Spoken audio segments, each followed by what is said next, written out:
We do not have any guests other than staff. So let me look real quick here. I'm sorry, Doc. Yep, no, we only have staff, so we have no other guests. So then we would go to additions and deletions to the agenda. Okay, so I'm sorry. Let me call the roll. My fault. yeah. I'm sorry. Little disorganized down here at the EOC. Fritz Byers, Amar, Yes, I'm here. Dr. Fernandez. I'm here. Thank you. Matt Harriman. Ted Kozarowski.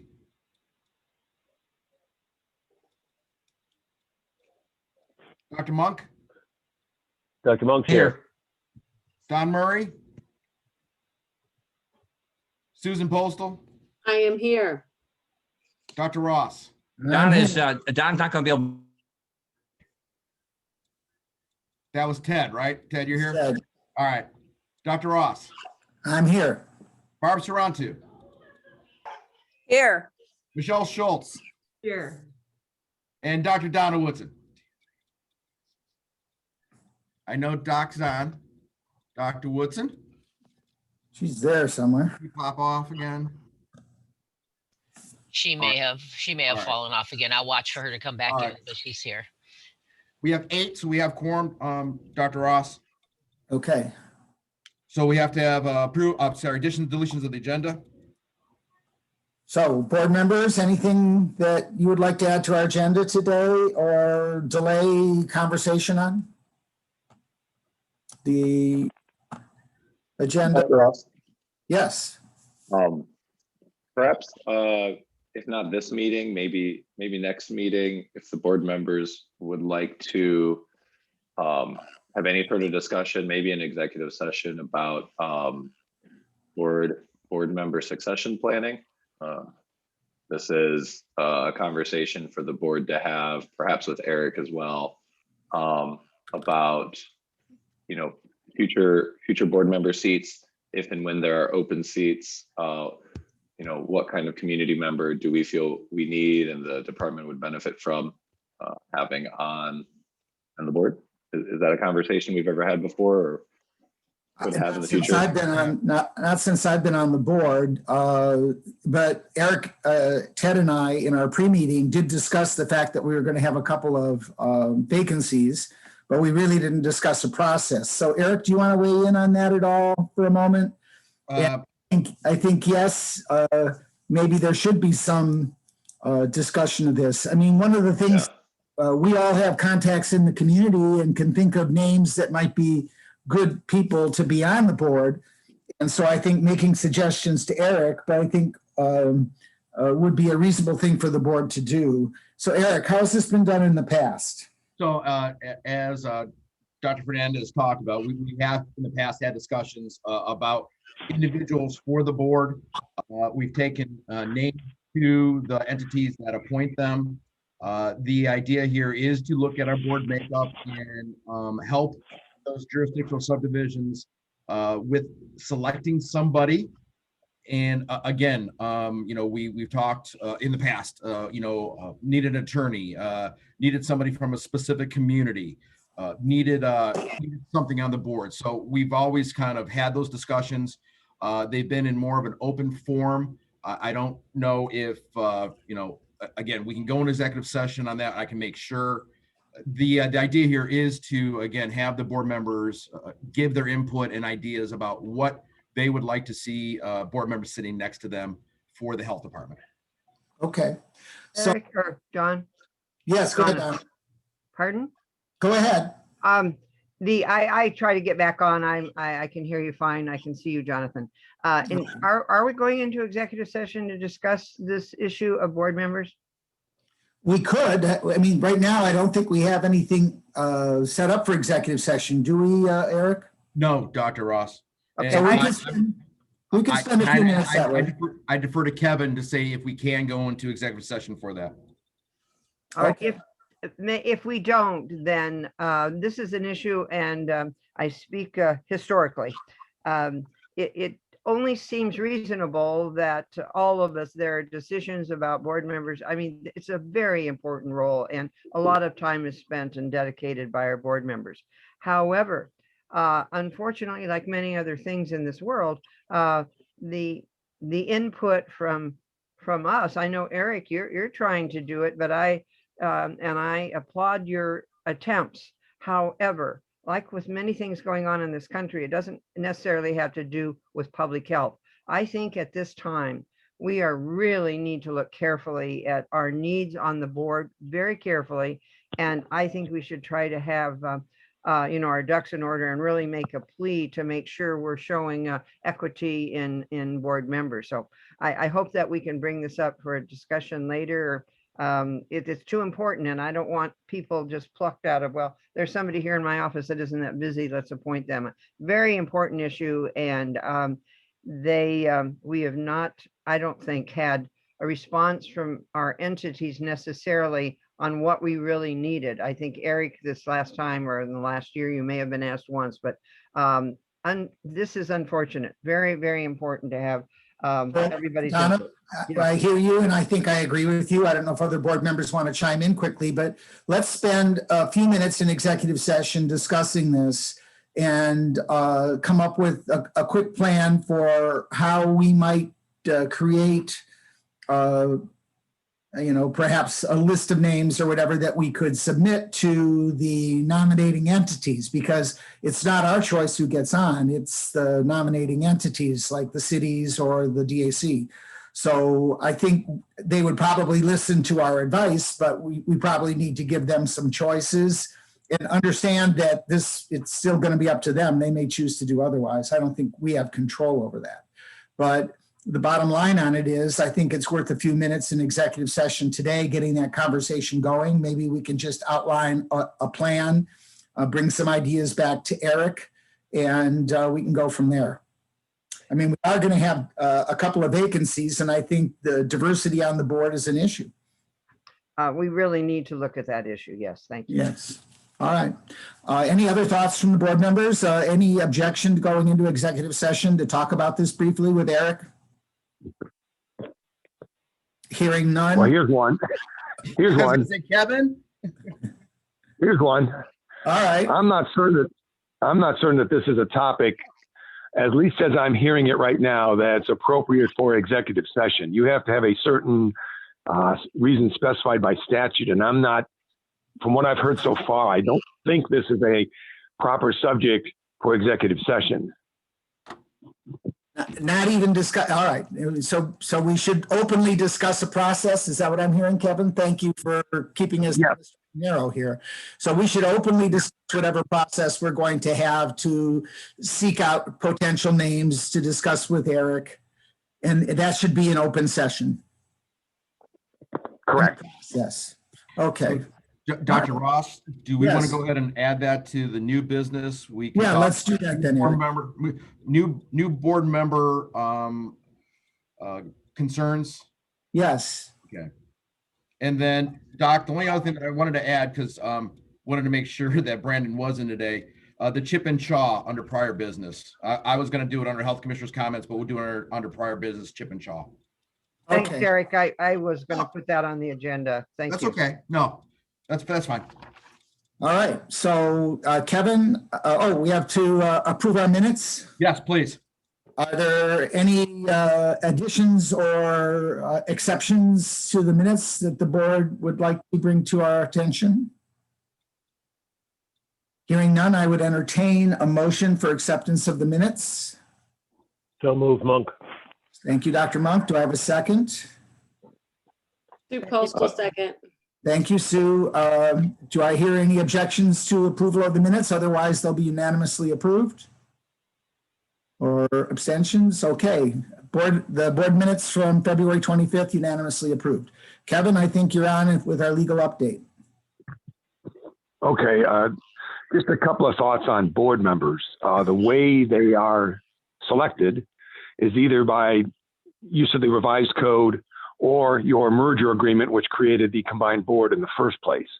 I'm not aware of anything in the revised code other than, in essence, board members are appointed. There's no criteria that I recall seeing. I'm not that familiar with the merger agreement. That's something that should be reviewed because that will determine to the extent there's going to be criteria or anything else. And of course, there's going to be, as I understand it, sometime either this year or maybe early next year, a new merger agreement. That's something that certainly could be addressed in the merger agreement if all the political entities that sign it wish to do so. Okay. The only other thing you should know about is the one legal matter that the board has, the appeal of the, going back to New Year's Eve, the injunctive order that barred the board from enforcing its school closing order. That appeal presses onward. The brief by the plaintiffs has been filed in the Sixth Circuit Court of Appeals. Our brief is due next week. There's a final brief by them due mid-April, and then it's decisional after that. A couple of points you may be interested in. The state of Ohio has filed an amicus brief taking the side of the parochial schools here. Their state of Ohio is somehow taking the position that what we did is unconstitutional. I guess you should be aware of that just to know, I guess, who your friends are. The other thing is there are three, as I see it, three possible outcomes of this case. One is that the court finds that the board was correct. It did have the authority to close the schools. I believe that's the correct legal position, and that's what we'll be arguing. The court could say that no, you don't have that power, it's unconstitutional. There is a third approach that the court could take. They could say that this appeal is now moot. Not mute, like I have a mute button, but moot, M-O-O-T. It no longer has any meaning because the order has expired. I mean, there's really nothing to enjoin now since the board has, the board's order has come and gone. But there's a legal, without getting into too much detail here, there's a legal exception to this where an order like this is something that's capable of being repeated, yet because of such short duration, it evades review. I'm taking that position here because the order was only a 5-week order. There's really not time for it to be litigated while it was alive. So it can be litigated even though it is now dead. But those are the three outcomes. I would not be surprised if the court finds this appeal to be moot. That way they don't really have to make a decision. They can just say, this case is now over. Yeah. This case, it's unlikely this case will be decisional until May or June. So, All right, Kevin. Is there anything else that we need to do other than see what the appeals court will say? nothing. Nothing more we need to be aware of. Okay.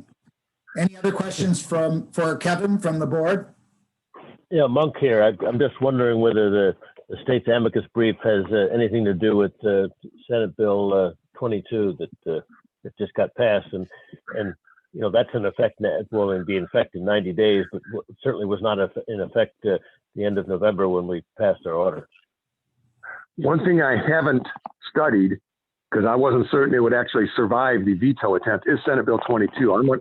We have 90 days before it goes into effect, and I will study it. But actually, the governor vetoed it. So he actually took the position he does have certain powers, yet he's denying you your powers. That's how I read this. So I don't know that they have any, effect one upon the other, except that they're somewhat inconsistent, and that the governor vetoes a bill that cuts back on his power to close schools and things like that. Yet he's now jumping in a case and advocating that you, the board, no longer has this power, at least as it relates to religious schools. So when you say that the state filed the amicus brief, that's the Attorney General, or is that the legislature? Yeah. The state of Ohio in all legal matters, for the most part, is represented by the Attorney General. So this was the Attorney General's office representing, and they have to state their interests, and they just called it the state of Ohio, which I assumed was the governor. They did not mention the Ohio Department of Health, but the claim of the client is the state of Ohio. So I'm assuming it's the governor. I see. Thanks for that clarification. I appreciate it. You're welcome. Okay. Any additional questions for Kevin before we move on with our agenda? Okay.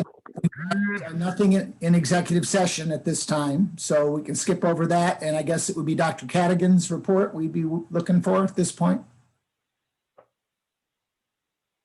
He was on. Doc Yes, Gadigan, Yes, sir. yeah, here you go. Yep. Sorry, I'm in my office. I have too much sun here. Yeah, not a whole lot additional to report this month. I mean, it's been an issue of the ongoing vaccination clinics answering questions, particularly questions from staff when in individual circumstances, whether an individual should get a vaccine or has medical issues or otherwise that play a role in that. So we've been dealing with those questions and any other questions from the health department staff, continuing to work with the nurse practitioners in clinics and reviewing their work and addressing any issues they have in the clinics, and continuing to work with the V project on the providers committee. okay. All right, thank you, Dan. Any other questions for Dr. Cadigan from the board? Then we'll move the agenda. Mr. Kozrowski, what do you got for us on the Finance and Audit Committee reports? Okay, thank you so much. The Audit Finance Committee did meet on Monday, the 22nd here, and they did our normal review of the necessary documentation. Just in mind, there were, I believe each of you received the necessary documents that for your review. We did review all of the spending, viewed all the normal numbers. We are still financially secure at the time, and nothing out of the ordinary this entire meeting. With that in mind, We lost you, Ted. you have to go through and request approval here. So if you're on, okay, oh, you lost me. Okay, I'm sorry. I'm in a bad spot here, so I apologize. I'm having some trouble here getting things opened up here too. Can you hear me now? Yeah, you're fine now. It was just for a Okay. moment. So Anyway. Did you want to share things? Was that what you were trying to do, or should we with a motion to approve the February vouchers? I just want to go through and get the February vouchers approved. There's nothing else. I was just mentioning nothing else out of the ordinary that came out during the meeting. Okay. One of the things that we did discuss a little bit was, and it just caught my eye, is that there's several $1,000s being spent on gift cards that were part of our vaccination and other education programs. And I had asked Eric in our pre-meeting a little bit about making sure that we had good financial controls over those, that we were sure that they weren't being diverted or misused in any way. And I was told that, yes, we've got procedures in place to make sure that those are appropriately used. So that was the only thing that it caught my eye and made me wonder a little bit. I think the other thing that was noticeable from my perspective, I don't know if others noticed this as well, but we shifted from one copier company to another from January to February. And I was looking at the costs of that. It's a pretty dramatic drop. Mm-hmm. What we're paying for copier services. I was like, yes, we should really look at other vendors pretty frequently if there's that much savings out there by doing a little effort. So let me ask Eric, is the staff okay with the new copying services? Is working out okay? They're attentive to our needs if we need them? I have not heard any complaints. It appears that the staff is enjoying the new copiers. Of course, they're new, so let's give it 4 or 5 months when we start to really wear them all out. Yeah, all right. Just real quick with the copiers, I saw for the first time where somebody actually had to open up the front drawers and try to do something with the machine inside. So that's over now, a month or so that we've had them in use. So I think they're going to work out okay. All right. So not a whole lot of hassles. None of the staff that's on is any serious concerns about the new copiers. And so far, we haven't needed any service issues to find out what their service is going to be like, correct? I don't know, Doc. Let me find out, because I thought I saw a service tech in the other day, but let me make sure of that. All right. So anyway, no drama. No. I mean, the only thing that's drama is how much less it's costing us. It's pretty surprising. All right. So maybe I'll go ahead and entertain then a motion to approve the February 2021 vouchers so we get our bills paid. Would one of our members please make a motion to that effect? Fernandez. Okay, I'll say. Oh, nothing. I heard Barb. Barb, are you doing it? I'm gonna sue him, Barb. Either me or Richard. All One of right, us so, will all second right. it. So Barb moves, Richard seconds. How's that? And we will go ahead and take a vote. Are there any objections to paying our February 2021 vouchers? Hearing none, it's unanimously passed the motion to approve the February 2021 vouchers. Do you want to talk about the transfer appropriations, Ted? You know what, I do, but I'm going to ask Tina if she'd be so kind as to read off the motion, because I mean, we do need a motion to go ahead. I don't have the numbers in front of me and I can't pull them up on my laptop, so I apologize for that. So I'm going to ask Tina to kind of help me with these because I just can't pull them up on my laptop. Okay.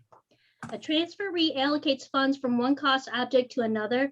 Board of Health resolution is required to approve transfers of appropriations performed in the month of February 2021 in the ordinary course of business. Total transfer is $26,661, consisting of changes in various expense categories. Okay. Would one of the board members like to move that statement along? So moved, Monk. As Monk moves, do we have a second for the transfer of appropriations? I can second.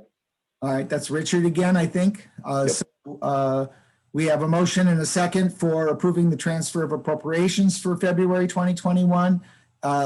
If there are any objections, please speak up. Otherwise, unanimously passed. Hearing no objections, unanimously passed. We need a motion to approve changes in revenue estimates and expenses for February 2021. Is that another one where we have a specific language, Ted? Yes, there is. And Tina, be so kind as to go ahead and read it off, please. Board of Health resolution is required to approve changes in revenue estimates and expense appropriations for the month of February 2021 in the amount of $5,500 for revenue estimates and expense appropriations. All right, would someone like to make that into a motion from the board? Postal. Postal moves, do we have a second? Second, Monk Michelle. seconds. I heard Michelle and also Dr. Monk. I guess we'll go with Michelle seconding. Any objections to approving the changes in revenue estimates and expense appropriations for February 2021? Hearing none, we'll assume that that motion is unanimously approved.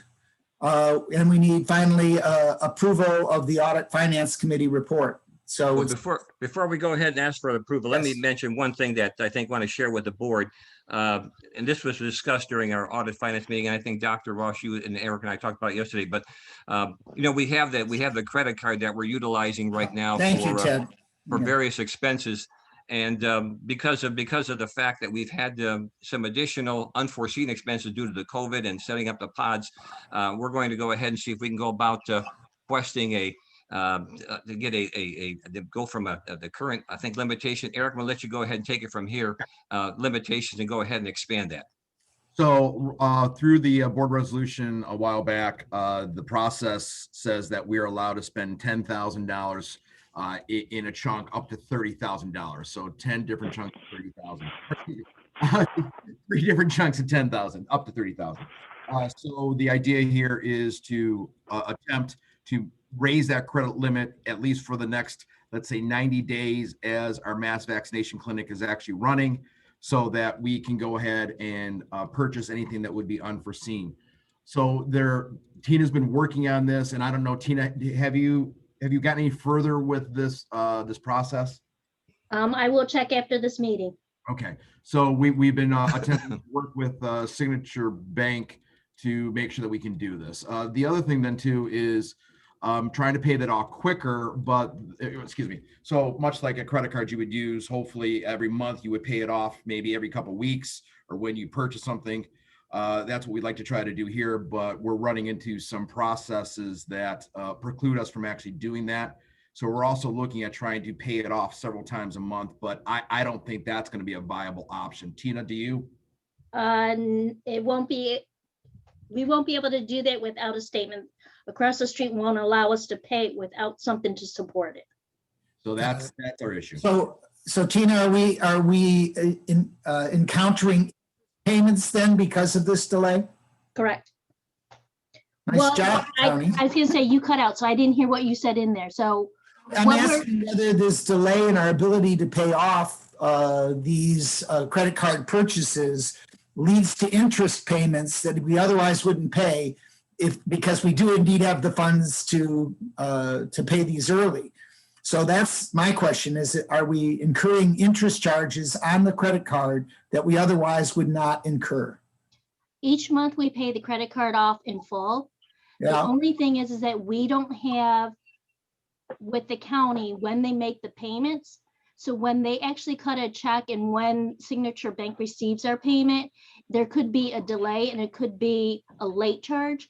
But Tammy has been good in regards to communicating with the bank to get those financial charges taken off and given on credit. But we're trying to see if there's other ways that we can do in order to get that paid. So if it ends up being that we come to the board or send it to Ted in regards to making it as a then and now, if we can get the payment or the statements as soon as possible, make the payments sooner than when the board meets, that might be one way to solve them, making it paid early. All right. So we've got two issues here. One is we would like a higher line on our credit card in case there are larger expenses, which certainly could come up with a mass vaccination clinic. So we need a higher line of credit than we have now. Is that correct? And in addition to that, we'd like to make this into a sort of then and now so that we can do these payments earlier based on the credit card company billing. So that we don't end up with delays and finance charges. Is that correct? That, and then so that we could use the credit cards a lot sooner than having to wait for board to approve the payment. All right. So does this mean that we need, at this particular point, Eric, a motion on this? Or is this something that's not in our control because of the accounting controls that are placed upon us by the governmental agencies who control us? So I'm not sure, is this something that we can just say, yeah, go ahead and do the best you can to pay these things off promptly and yes, get a higher line of credit and that's all we need to do? Or is this something where we've got issues with having to deal with intergovernmental relationships here with the treasurer's office, I assume? Yeah, and Tina, chime in here. I would think that paying off sooner would not be an issue relative to the board and having to have a resolution. I think our process though, Tina, and our policy is signed off by the board. So maybe a resolution to have the ability to increase the credit line, at least for the next 90 days would be appropriate. But Tina, what should that credit line be? I would have to look into that just because of, depending upon how much our transaction is, so that we don't have to require bids. So are we ready to really deal with this then, Eric? I know this is all coming up on us pretty quick. So I'm open to ideas about whether we can resolve this at this meeting, or does the board want to delegate authority to Ted and I to review this final information about increasing the line of credit with our credit card with Signature Bank and talking about our approval process for payments on that credit card? Dr. Ross, I think that might be the best if the board is willing to do that. We could have conversations with you and Ted. So yes, let's do that. All right. So is the board willing to do that, to allow Ted and I to, between now and the next meeting, to come up with a appropriate process for both expanding our line of credit for the next 90 days and for approving a process for paying the bills early? If that needs a final oversight, we could discuss it at the next board meeting. But is the board willing to delegate its responsibility to Ted and I to oversee that conversation with Eric and Tina? Any discussion from the board on that? Hey, Dr. Ross, this is Amr.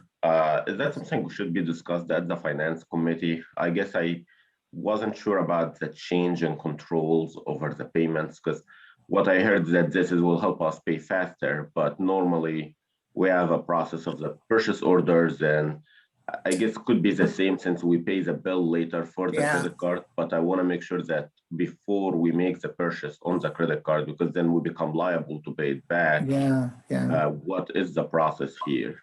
Okay, I think you're right, Amr. Actually, I would prefer to have the Audit Finance Committee do this, but it might require a special meeting just to deal with that issue.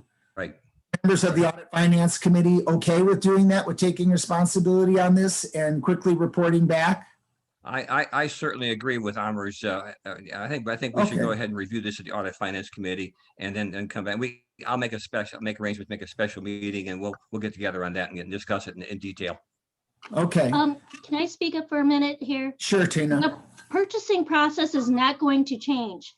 In order to make or put any charges on the credit card, it is always required a purchase order to be entered into prior to the credit card being released for someone to use.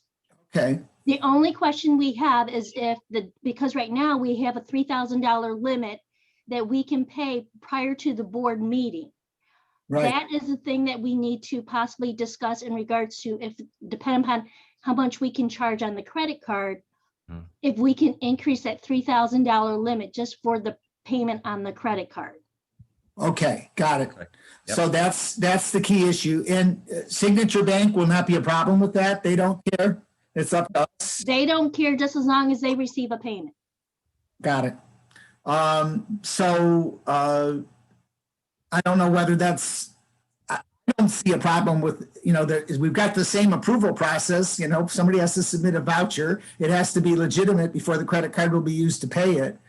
Maybe we can just decide this now and ask for the board's approval to expand the use of that credit card above our current $3,000. The $3,000 limit, Tina, is self-imposed. Is that what I'm hearing? It's our self-imposed limit here within the health department? That is correct. So does anyone have an objection for the next 90 days upping that? But Tina, you don't have a specific number that you would like us to move it to? No, because like I said, with the FEMA coming up and we have to make the purchases prior to, Yes. I don't know what the dollar amount is because we're purchasing lots of one-time items. Yeah, sure. We got PPE and all kinds of stuff, water bottles, whatever equipment we need for the mass vaccination. Dr. Ross, why Yes. don't we look at convening a special audit finance meeting if the board is so willing to allow the audit finance to go ahead and adjust the process to fit the current emergency conditions for the next 90 days. Yeah. Okay. I agree. So, I think so- that's we've had special things come up here, and I think between Dave and Tina and Eric and the committee, we'll be able to come up with a reasonable number that we think will cover all the bases. All right. So the next step on that, I guess, would be then how do we get the board to approve that process quickly enough or should we just move or resolve to allow the Audit Finance Committee to go ahead and make that change as they see fit and then review it at our next meeting? Correct. Yes, that would be the resolution. So we would need a motion to allow the Audit Finance Committee to discuss and resolve this issue about the size of purchases that can be done with the credit card. And then we'll go ahead and resolve to give them the authority to make that change on an emergency basis until we next meet a month from now. Is that reasonable? Yes. All right. I guess we need a motion for that to occur. So This is Amr. I'd like to move that the Audit Finance Committee take on this issue of the limits on our credit card to create a resolution of it, and we'll discuss and approve that resolution at the next meeting. This is on an emergency basis because of the need for larger purchases for the mass vaccination project. Yes, this is Amr. I give you the motion. All right, thank you, Amr. Monk. Could I have a second? Monk Second second. it. Okay. Any further discussion? This is Fernandez. Yes. Yeah, I guess, I think that's fine. I was just thinking about if any board member has any input as to what their if they have a upper threshold. I only see valuable input from the board right here and giving their input to the Audit Finance Committee as far as what they feel is an appropriate and tolerable upper threshold. So it's like, we're not going to approve $100,000 credit limit, right? Yeah, I get Throughout what a you're saying. gigantic number. You know what I mean? So yeah, I don't have a good experience in these numbers, but I trust that the Audit Finance Committee is the personnel on the board who would be able to advise on that. So I think we're fine there. Okay. And I think that the fact that there always has to be a purchase order, that honestly, that makes me feel better because I was wondering about reviewing all these expenses. So yeah, I think that's fine. All right, that was Barb. Any additional comments on this? So it's been moved and seconded. We allow the Audit Finance Committee to review the use of the credit card and the upper limit that ought to be on that card for use for the mass vaccination clinics on an emergency basis for up to the next 90 days. Correct. Right. All right. Any objections to that? No objections, then we'll assume that that motion is unanimously approved. All right, we'll move the agenda. Michelle, you want to talk about personnel? Well, Dr. Ross, we need to get Yes. the approval of the. Oh, yeah, you're right. We did not. We hesitated there before approving the Audit Finance Committee report. Thank you, Ted. So we need a motion to approve the Audit Finance Committee report. Fernandez, I so move. All right, I heard Fernandez, and who else? Monk. Monk is the second on that then.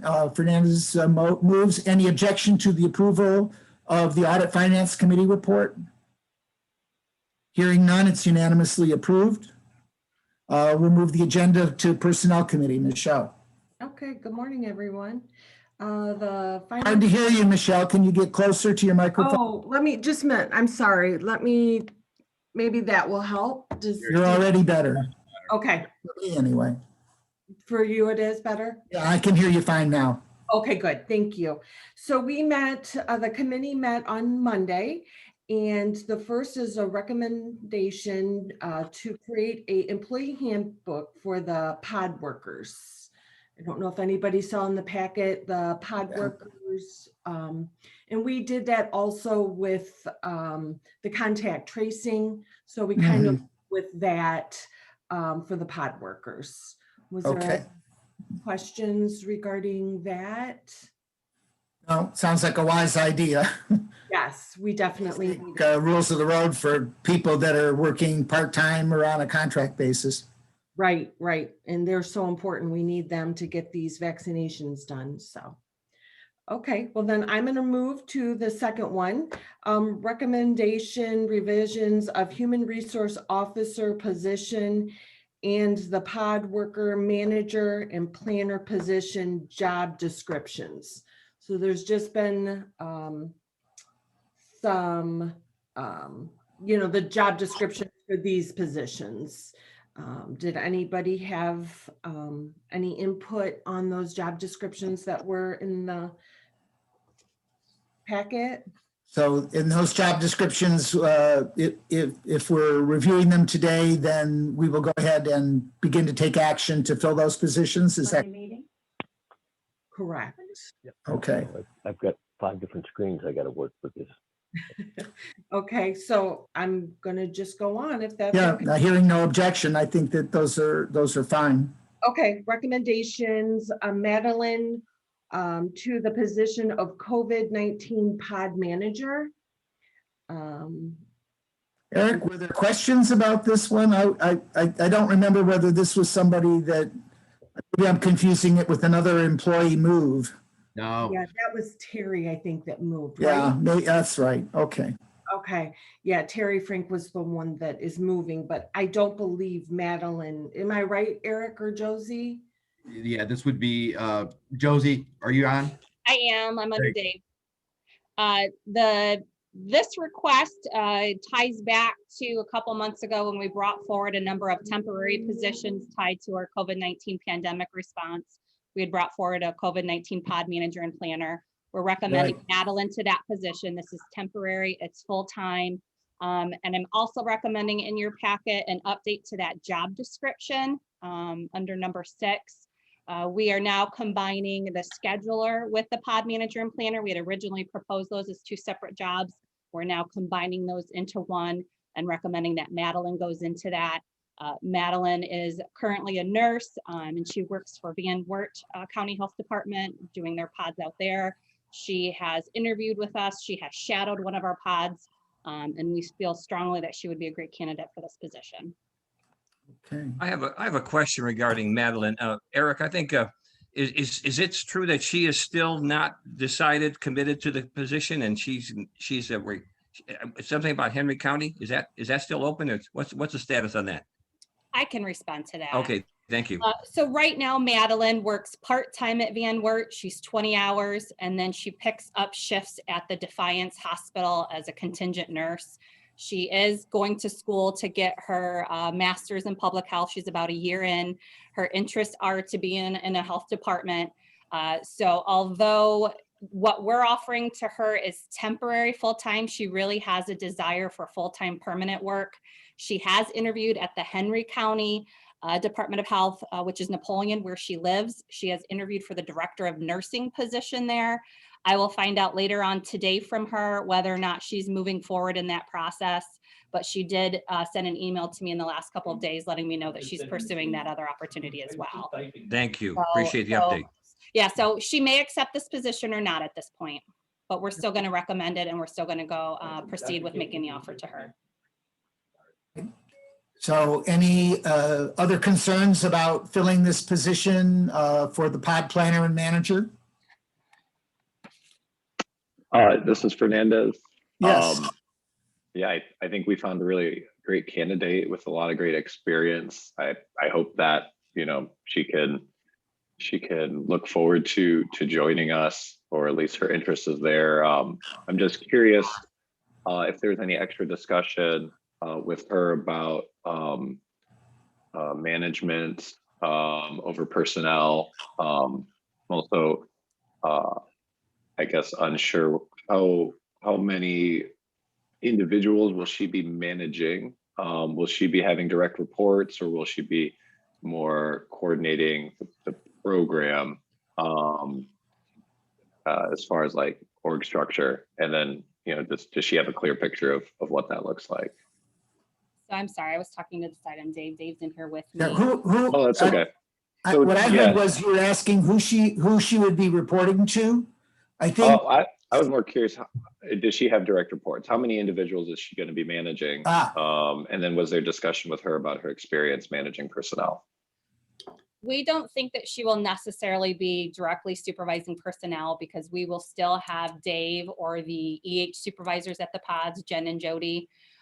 So she would still have that support. She would just be assisting at the pods. She would be assisting with scheduling, and she could potentially be assisting with some of the other emergency response activities that we have going on. So we do not envision that she will have direct reports. Oh, okay, awesome. Thank you. Okay. Okay. Any further discussion on this particular job of pod planner and manager? So it sounds like if there are no objections, we will offer her the job and we'll see if she takes it, correct? Correct. All right. John? Yes, Donna. I do appreciate Richard's comments, though. Everything working into this sounding like she will be involved in managing people. And so do we know what experience she's had? I don't know that question was answered. And I think it's an important one that you asked, Richard. We do not have direct supervision written to the job description. I'm sorry, I didn't hear that. Oh, I'm sorry. I said I just wanted to clarify that we do not have direct supervision written into the job description. Mm-hmm. So I guess that's good, since you don't think she'll have any, but it sounds like there are some managerial duties associated with this. So do you have someone else in mind? Should this lady who lives in Napoleon and is looking at a lot of other options, do you have someone that you've also interviewed that you think might be a possibility if this doesn't work out? We do not have a backup candidate. She was the only candidate that we interviewed from the advertisement that we felt met the qualifications and could safely and quickly assume the position. Okay. So we'll see. I mean, I guess, we'll get to, if she does decide to take this job, we'll get to see her in action, and then, discussing what her job description is like in the future may be a different issue if she wants to stay with our organization. So, but for right now, it looks like mostly she's going to be doing planning and organizing around these pods, rather than directly supervising personnel. So, her job to make sure that she requests the proper amount of personnel, equipment, and supplies and what have you, and organizing all of that, but not directly supervising people who will be working the pods. Okay. Do new hires like this have a? Sorry, go ahead. I'm sorry. Do new hires like this have a 60 or 90-day trial period, or is it fait accompli once they get hired? This is a temporary position, so there is no probationary period. I see. So it's only temporary. Okay. Correct. And so she's working as an at-will employee without any, whenever we feel like we no longer need her services, she could be dropped. Correct. She will sign an unclassified consent if she accepts this position. Okay, good. Any other questions about this position?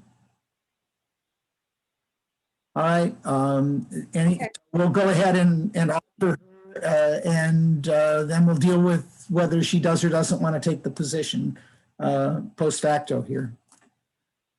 I assume you'll have to continue, Josie, you'll interview others if this one doesn't work out. Yes, we will probably go back to the advertisement, review the candidates, and we may need to continually re-advertise. Like I said, we did not get a strong response on this position. Definitely not a strong response of what we felt were quality candidates. Okay. It's a difficult position to fill. Yeah. I mean, it's dicey for her, other than, if she works out with this, there may be room within the organization for somebody with her background and skills, but. Yes. I will say that I have had conversation with her about a long-term position. She does have interest in the clinical and outreach supervisor position that is currently advertised under Gwen. Okay. So we have had that conversation that she could apply for that if she wanted to. This doesn't preclude her from applying for that. Okay. Dr. Ross, just a minute. This is Alice. I have a couple people who are trying to come in from the community. Just to let you know, I'm going to be entering some more people. Okay. Thank you. So I guess the recommendation to hire Madeline Hushnaki of COVID-19 pod manager, I hear no objections to that, recognizing that it's a temporary position and she will have no direct reports, and will be working mainly with the current executive team that are responsible for the pods, and she'll mainly be assisting them.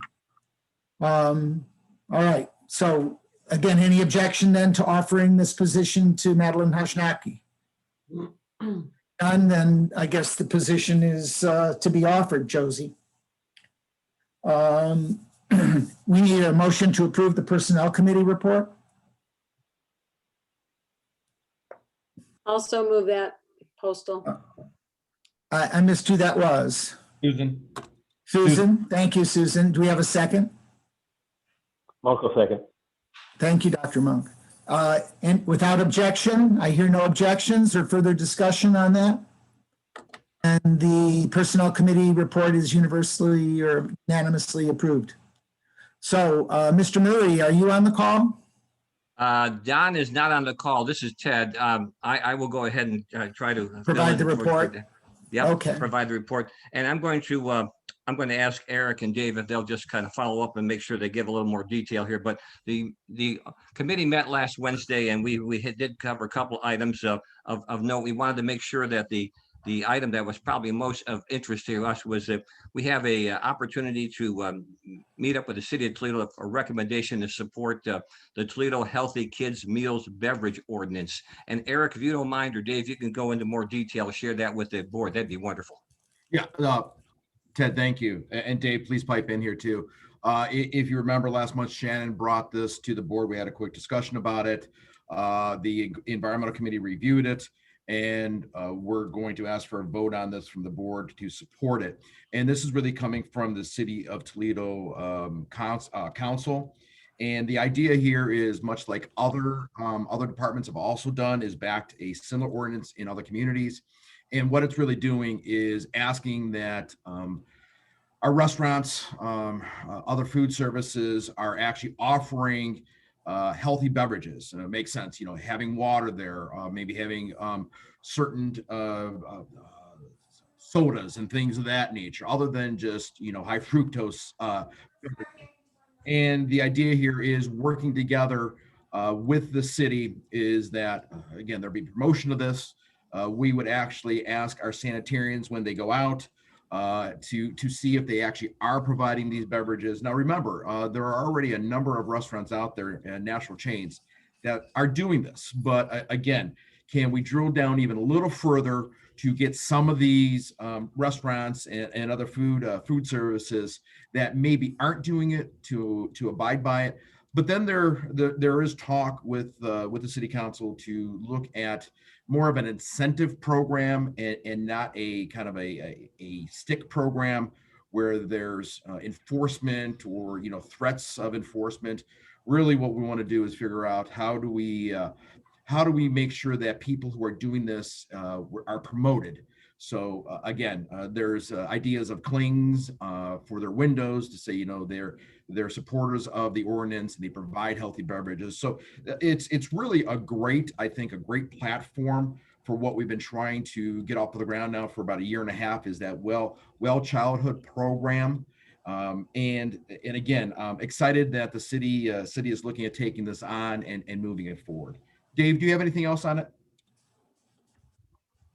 You know, the only thing is like everything else, when we start a new program such as this, and when we work with our food service operations, you know, the biggest thing for the first 6 months to a year is for us to just get out there and educate them, you know, not with a hammer, but just try to work through the process, let them know what it is, because it will be a new ordinance with the city of Toledo. So again, the first year or so, it's mainly just, hey, here's what we got.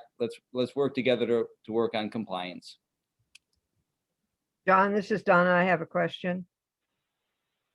Go ahead, Donna. Yeah, certainly a very, very important issue. And I remember back to the time when one of our board members was actually in charge of nutritional aspects for the Toledo school system. And he really didn't have the time to donate to the board after he'd served for a while. Because we obviously are so busy with COVID, I don't know how much time we've had to fulfill what we think is appropriate for restaurant reviews. And I do worry about extra load on our sanitarians getting out there, one, to do their regular restaurant reviews, and then adding this in. So do we have any idea of how many hours this might add? And do we have the personnel to do that at this time? Dave, you want me to take? Yeah, so you're absolutely right, Dr. Woodson. But again, it's just part of the inspection as they go in there to talk about everything else they do. You know, you add on another 5 or 10 minutes to talk about the menu. They go over the menu anyways. So as they review the menu, they can talk to the food operators about, you know, the healthy beverages and things of this sort. I don't see it as that big of a burden. It's just another part that we're going to have to add on to our inspection, which we're already doing with the menus. Okay. Our restaurant use the site visits, are they down considerably since COVID? Very much so. You talk to Eric and he's been trying to get us up back into the restaurants. We are doing inspections. We're back, not in full force yet, but we are getting back into the restaurants. Okay. So I'm not hearing that this would, we're reviewing the menu anyway and looking to see whether the kids' meals are offering a healthy beverage would not be all that much of an additional burden for our inspectors. Am I correct, Dave? Is that what I just heard? Not that big a deal, at least at this point?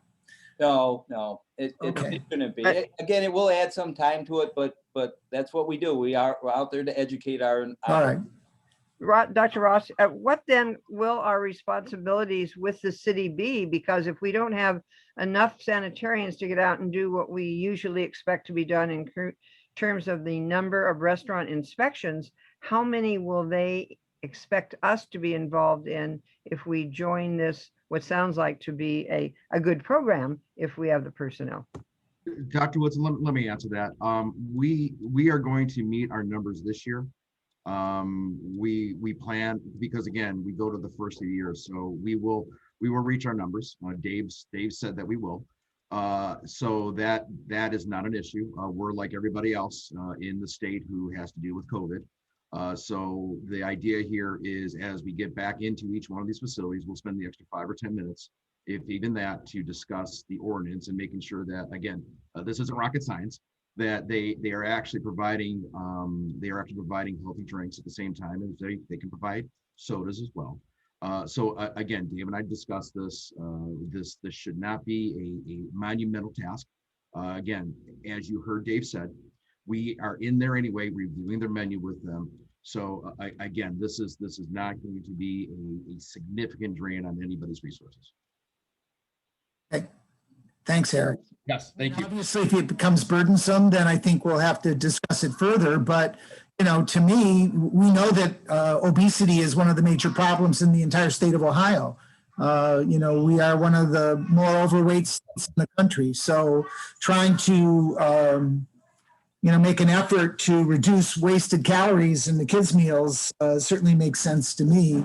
And it doesn't sound like it's going to be all that much of a burden for the restaurants. They probably have low-calorie beverages that they could offer, healthier beverages. And if they just made that as one of the choices on the kids' meal, I don't think that's burdensome for the restaurants either.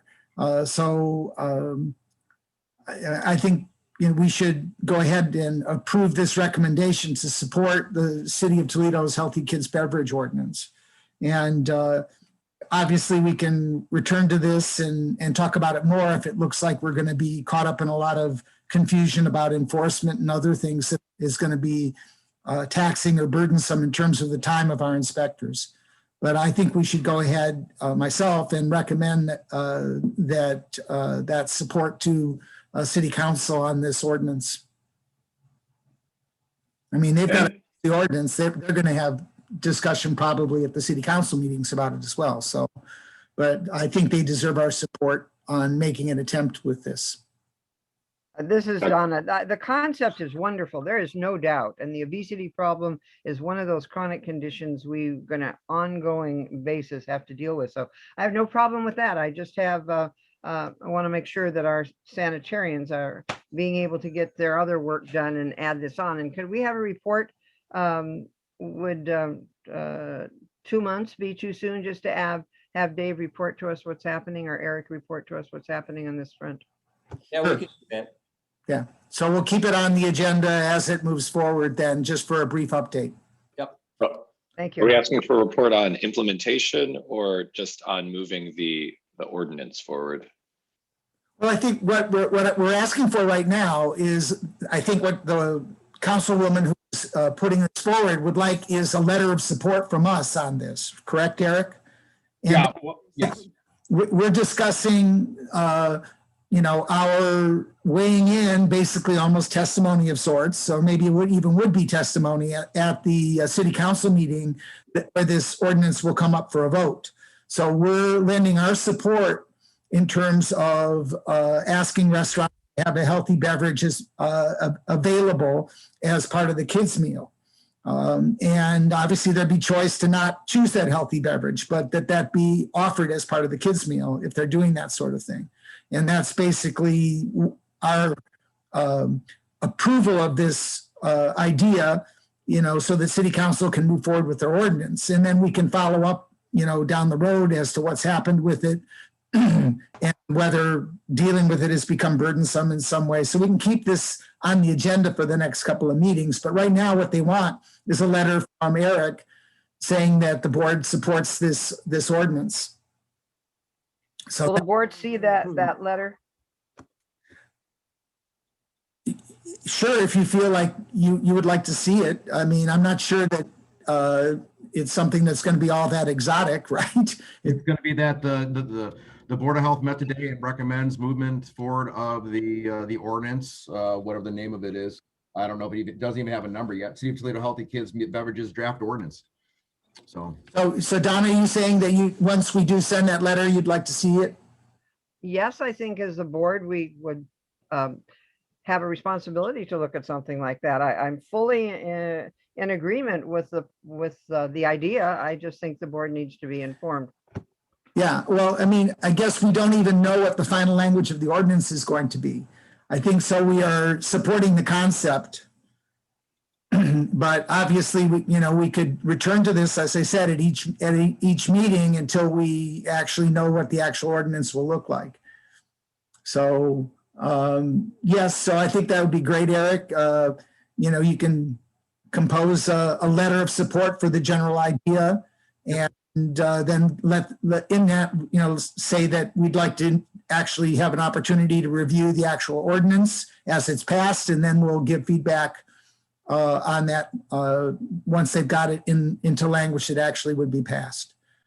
So I'm not sure. Do you know when they're talking about bringing this up for discussion and vote at council, Eric? Do we know? I'd have to look at the agenda. I think it even might be next week.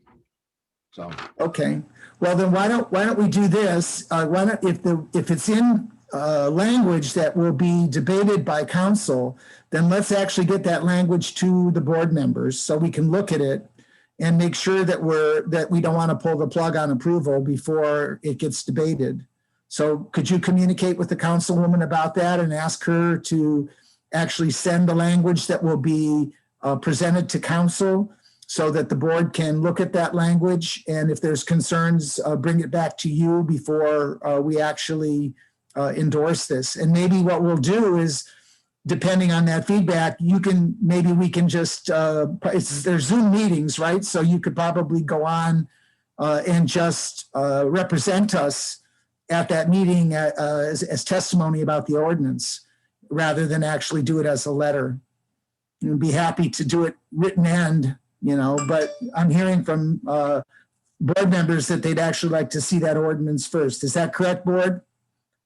Correct for me. If we're voting on something, and I think the board only deserves to see it. I'm not looking for fault there. I agree. I think we're trying to support the general idea, Donna. I don't think that's a debate on the board. That kids ought to be offered a healthy beverage, not just soda pop as part of their kids' meal. Yeah. So I don't hear any debate in the board about that. But I hear what you're saying, which is let's take a look at the ordinance as board members and make sure there isn't anything else that's going to, catch our eye that we're concerned about. And I'm also concerned about how much work it's going to be to eventually do enforcement. But I'm hearing mostly we're just going to do education initially, not enforcement on this. We don't know yet. Here's my input, perhaps. I could think of it this way. The city of Toledo could draft their own ordinance and not talk to the health department at all. And they could just say, we're going to put this ordinance out there. And, because we can do that and we vote and we're, representatives of our constituents. Instead of doing that, they came to us, they showed us the draft, they gave us an opportunity to voice our opinion on it and to course correct anything that we need to. Personally, me looking at it, I see this as an excellent way of balancing the nudging forward of our culture in public health without removing the liberties or freedoms to do whatever we want with our personal health. If the substance of this draft moves forwards like this, I don't think I would need to see it. If the substance of the ordinance changes demonstrably or adds extra burden to the health department, I suppose I would want to know. But if it's basically going to be what we're seeing here, and I'm looking at it right now, then it seems to me like it's a checklist item that we add to our sanitarians. I wouldn't want to add 50 checklist items. but adding a few seems to be our way of nudging the community forward in a reasonable way. And then thinking about the bureaucracy of city council and government, I wouldn't want to add to the burden of moving an ordinance forward. So unless the substance of the ordinance changes significantly, I don't see any reason to see it again. And I don't see any reason not to just write a letter voicing approval simply of the substance of this ordinance. Richard, this is Donna. Words count. If we're going to vote on this, do we not have a right to see what this ordinance says? I am fully for the intent, but just saying this looks pretty good now. What's the problem with sending a copy to board members who are voting on this issue? Well, I guess I see this draft as an opportunity to add our input, and I don't have anything to add to it or anything I would change about it. But I suppose some of our board members may. Yeah, I guess, I don't know, maybe there shouldn't be a rush because we're thinking about long-term, the next 5, 10, 20 years of public health. So,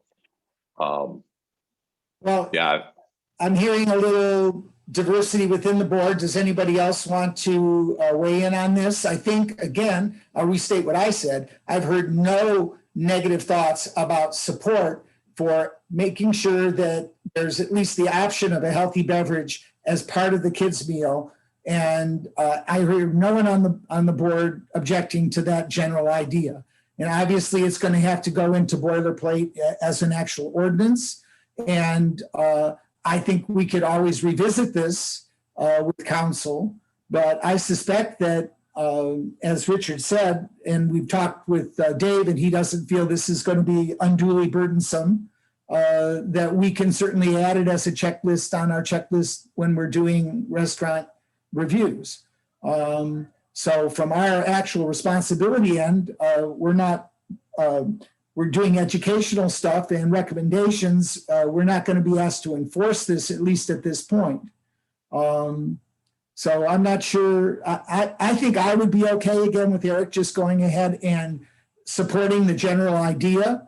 I mean, if we, if there's concern about the actual language of the ordinance, I think yes, it's reasonable to since it's out there in its final form, to send that along to the Board of Health. And then we could always, turn back to the city council and say, we're not so sure, maybe you want to think about amending this ordinance. But I don't know how to do this if they've got it on the agenda for a week from now. As Richard pointed out, they could go ahead and just pass it. So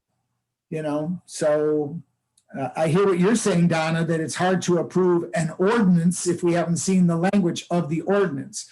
So I think what we are in support of is the general idea. And I don't know that we can vote to actually support the ordinance because the ordinance hasn't even been passed yet. So I have a question. Get me out of this box. I feel like I'm kind of boxed in here. This is Barb. I have a question. Back to the whole premise of the thing. How many places don't offer milk or water or don't have that available for a parent who wants that for their child? I mean, are there really that many places that don't have milk or water? Barb, I can clarify as Dave and Eric did explain this with more detail to the Environmental Health Committee. It's not that these options aren't available. It's that the city council in collaboration with the health department would like to make it such that if there is something like a kids meal or menu items promoted for children, that the default beverage choices are not sugary, artificially sweetened or soda beverages, that instead we have beverages that are, water, natural juice, milk, that those be promoted and meanwhile, there still is always the option that parents and children can choose what they want instead. So that's, I think, more of the spirit of the ordinance. Not that we're saying there's so many restaurants that don't have these options. That's right? Eric, Dave? Yeah, it is. Again, just a couple things. Unfortunately, I text Shannon because she's kind of our lead on this. And she is doing well the way for those of you who know what's going on with her. This is pretty much the final ordinance. I mean, there could be a couple of tweaks in here. I'm asking just to make sure that I support the city in their endeavors, and I could write a recommendation for the ordinance of the City of Toledo Healthy Kids Meals Beverages as a draft ordinance at this point in time. I don't think that it's going to change much. I will send the final copy once it's done to everybody. I'm concerned, though, that we're having a debate, like you said, Richard, that they can actually go ahead and just pass this, and we're contracted with them to actually enforce this ordinance. So again, I don't see anything wrong with it. I've talked to Dave; his crew doesn't see anything wrong with it. This has been done in other cities and other counties. So again, I just would like to just be able to write the letter and say that we're in support of the premise of the ordinance itself. If it's something does get passed, we'll have to fight that afterwards, I guess. I don't know how to do that, other than, fighting it afterwards if something gets in there. This is Donna. Is it unreasonable to ask only for a copy of what we are going to vote on to see a copy of what's sent? I'm not saying send it out and, do your little semicolons and commas in it, but we're going to vote on it, and you can't just copy us on what you're sending. I'm confused, Donna. You're talking. I'm too. Yeah. About looking at the letter that of support from the board. You'd like to see that? If it's something that we vote on, yes, I think we should just see a copy of it. I'm not asking for. No, I thought we were voting on delegating that letter, understanding the spirit of this conversation, that Eric would represent us as being this idea in concept. And I don't know, because we won't actually have the ordinance until after they debate it and vote on it in council. Who knows, it might not even pass in council, or they may turf it to a committee or something. I have no problem with us taking a look at the letter before Eric sends it, if that's what you would like. But I somehow I feel like you're making it more complicated than it really is, Donna. How is it complicated if he's going to go ahead and be on the way to the post office? Just copy us on what you're sending over. That's all I'm asking. I think it's appropriate for the board to know. Eric, did you do that? Yeah, I was going to do that anyway, Doc. I'm sorry. Yeah. All right, great. So Eric will compose a letter. We've got a few days before this is going to come up at council. Council, I think, meeting is next week. Is that right, Eric? I do believe so. Yes, I'll make sure. All right. And so get it out to us so that if we have any concerns about your letter, we can let you know, and maybe you can edit it slightly and then send it. Yep. Not a problem. All right. Thank you. Yeah. Thank you. Do we need anything more on this then at this particular point?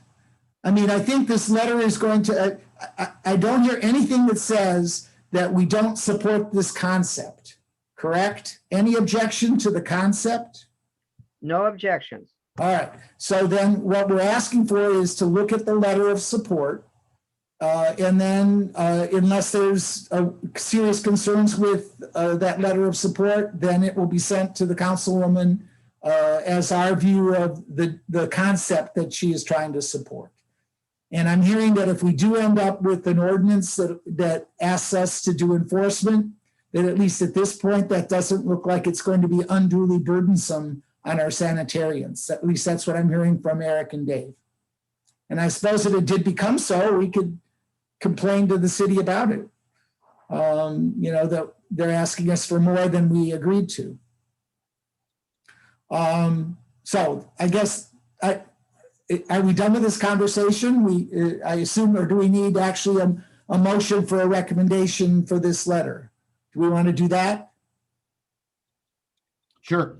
Yes. Why don't we do that? Why don't we, I need a motion to recommend that Eric send a letter in support of a healthy kids meal beverage ordinance, the concept of a healthy kids meal beverage ordinance. And this will just be the board's support for the ordinance as written. Concept. And I can also say at the ordinance as written, Doc, because it's Say in again? front of us. I missed that, Eric. What I'll do is I'll put in support of the ordinance as written. Okay. All right. So at this particular point, I'll entertain a motion to letter of support. Do we have that from the board? Okay, thank you. Bye-bye. This is Sue. I'll support that.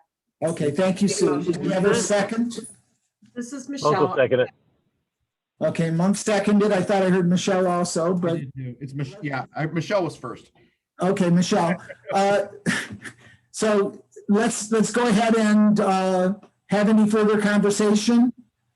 I think we've been pretty instructive with Eric about what he's to do to write the letter, to get it in front of us as quickly as possible for our review, and without objection, he'll send it on to the councilwoman as kind of our general support for the concept at the time of the debate at council. All right. Hearing no objection, unanimously supported. Thank you. Do we need a motion to approve the Environmental Health Committee report? Yes. Well, before we approve the, just wanted to see if Dave would be so kind as to elaborate on two more things that we discussed during the environmental meeting. All One right, was I'm the, sorry, Ted. That's quite all right. Hi, I'm Jen. sorry. I lost my connection, so I apologize. I missed some of this, Yeah, but anyway. Go ahead. Sure. So Dave, if you'd be so kind as to elaborate on the water survey and the Curtis Williston proposal, that'd be just for the benefit of the board, if you don't mind.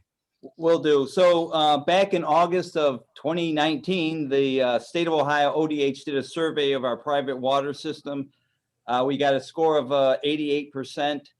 Our field portion of it was 100%.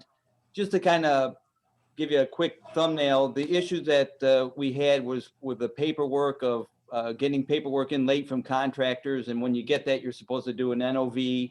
So we're going to tighten that up a little bit. But again, it's 88%, a B plus. And those small little issues of paper, we'll just have to follow up through that. So that was for informational purposes to the board on our private water system survey from the state of Ohio. Any So questions? this is, Dave, just to be clear, this is like how we go about looking at well water and those sort of things for private residences. This isn't about the city's water supply. Nope, this is the private well system. Exactly. Okay. All right. Got it. Thank you.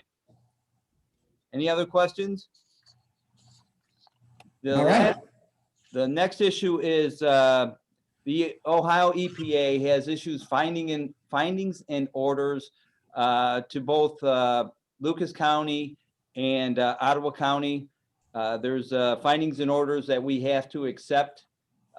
We have to accept it. The Lucas County Commissioners have to accept it. I think they've already accepted it at their last meeting. The Ottawa County Commissioners have to accept it, as well as the Ottawa County Health Board. We've been working with the Ohio EPA, as well as the Ottawa County and the Ottawa County Health Department to put this together with the Ohio EPA. So it's been over a year or so to do this. It says to put together a 90-day plan that we have to submit. We're well into getting that done. It's just a survey of all the septic system, well systems out in that area. What brought this on is that there is a overload in the creeks and rivers out that way. And they want to try to figure out what's causing it. And a lot of it, they're thinking it's the private water system or private septic systems. So we got to go out and check them all, as well as the Ottawa County. So that's what this is all about. It's something that we had on our radar because it's an area of concern for us. So we just need the approval to accept the orders and findings. Okay.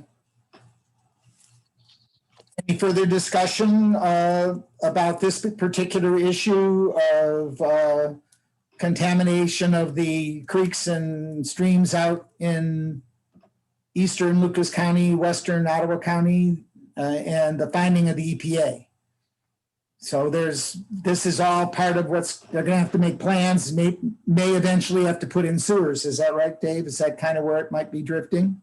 Yeah, but that's kind of why we're going down this path, because working with the county and Oregon to run a sewer line from their current the terminus of the sewer line into this area would be like $50 million. So it's really cost prohibitive. So we had, working with the state, we asked them, let us check it out. Maybe we can, correct the sewer systems, the private sewer systems that are there, and we won't have to go down this path. So that's Okay, got it. So we're confirming whether we can identify point sources for the contamination, and if we can, then maybe it's just a matter of fixing up the individual leaky septic systems rather than having to put a sewer in. That is correct. A full sewage system in. Okay. Any further discussion? So we've been notified of this by the EPA, and we're in the process of trying to see if we can find those point sources. Yep. Okay. I guess that's the final item, Dave? Eric, do we have any MOUs or anything? That's correct. That's correct. That's Actually, I think Tina has something to bring up in environmental health, which probably could have went under audit finance, but I think Dave wanted to kind of highlight this a little bit. So this is a contract with the county to actually give vaccinations to county employees. So Dave, do you want to talk a little bit about this? Yeah, what we were looking at is providing a vaccination pod for all the county employees, specifically carving out some time at one of our major pods that they could sign up for, so we can make sure we take care of the county employees. I think there's a cost involved, or some type of a what is it, $20 a person? Was that what we? Yes, it was 20. Yep. So we're basically going to say to the county, if they'll pay us $20 per person, we'll set up a pod for them that with times reserved for any county employee who wants a vaccination, and we'll take $20 a pop to run that. Yeah, we're probably going to have to do it extended hours so we can get folks that work the regular hours. They can. Yeah, gotcha. All right. The normal time that we would ordinarily be running that vaccination pod. That is correct. Okay. Dr. Ross, just to let you know, we're again, this will be a contract with the county. There is a caveat here, though, is we're working with ODH to make sure that we can do something like this. There is some discussion at ODH that perhaps a closed pod such as this, it is not something that we can or should be doing. They're actually having that discussion, but we want to make sure that if we can, we don't want to wait another month to be able to get a contract together to vaccinate people. If we can. Okay, got it. So we're doing this preemptively, hoping that it'll help us to speed up the vaccination of the county employees, and but ODH may object to it, and in which case all bets are off. Yeah, that's fine. And the $20 will cover the costs of us doing a special pod, do you think? It will, in the sense of covering those vaccinations. We're still looking at the logistics. We could carve out specific time slots when inside of a pod already. So there's a couple of different ways that we can skin this cat to make sure that we do have reimbursement that does cover those vaccines. Okay. Okay. I have a question for Dave and Eric.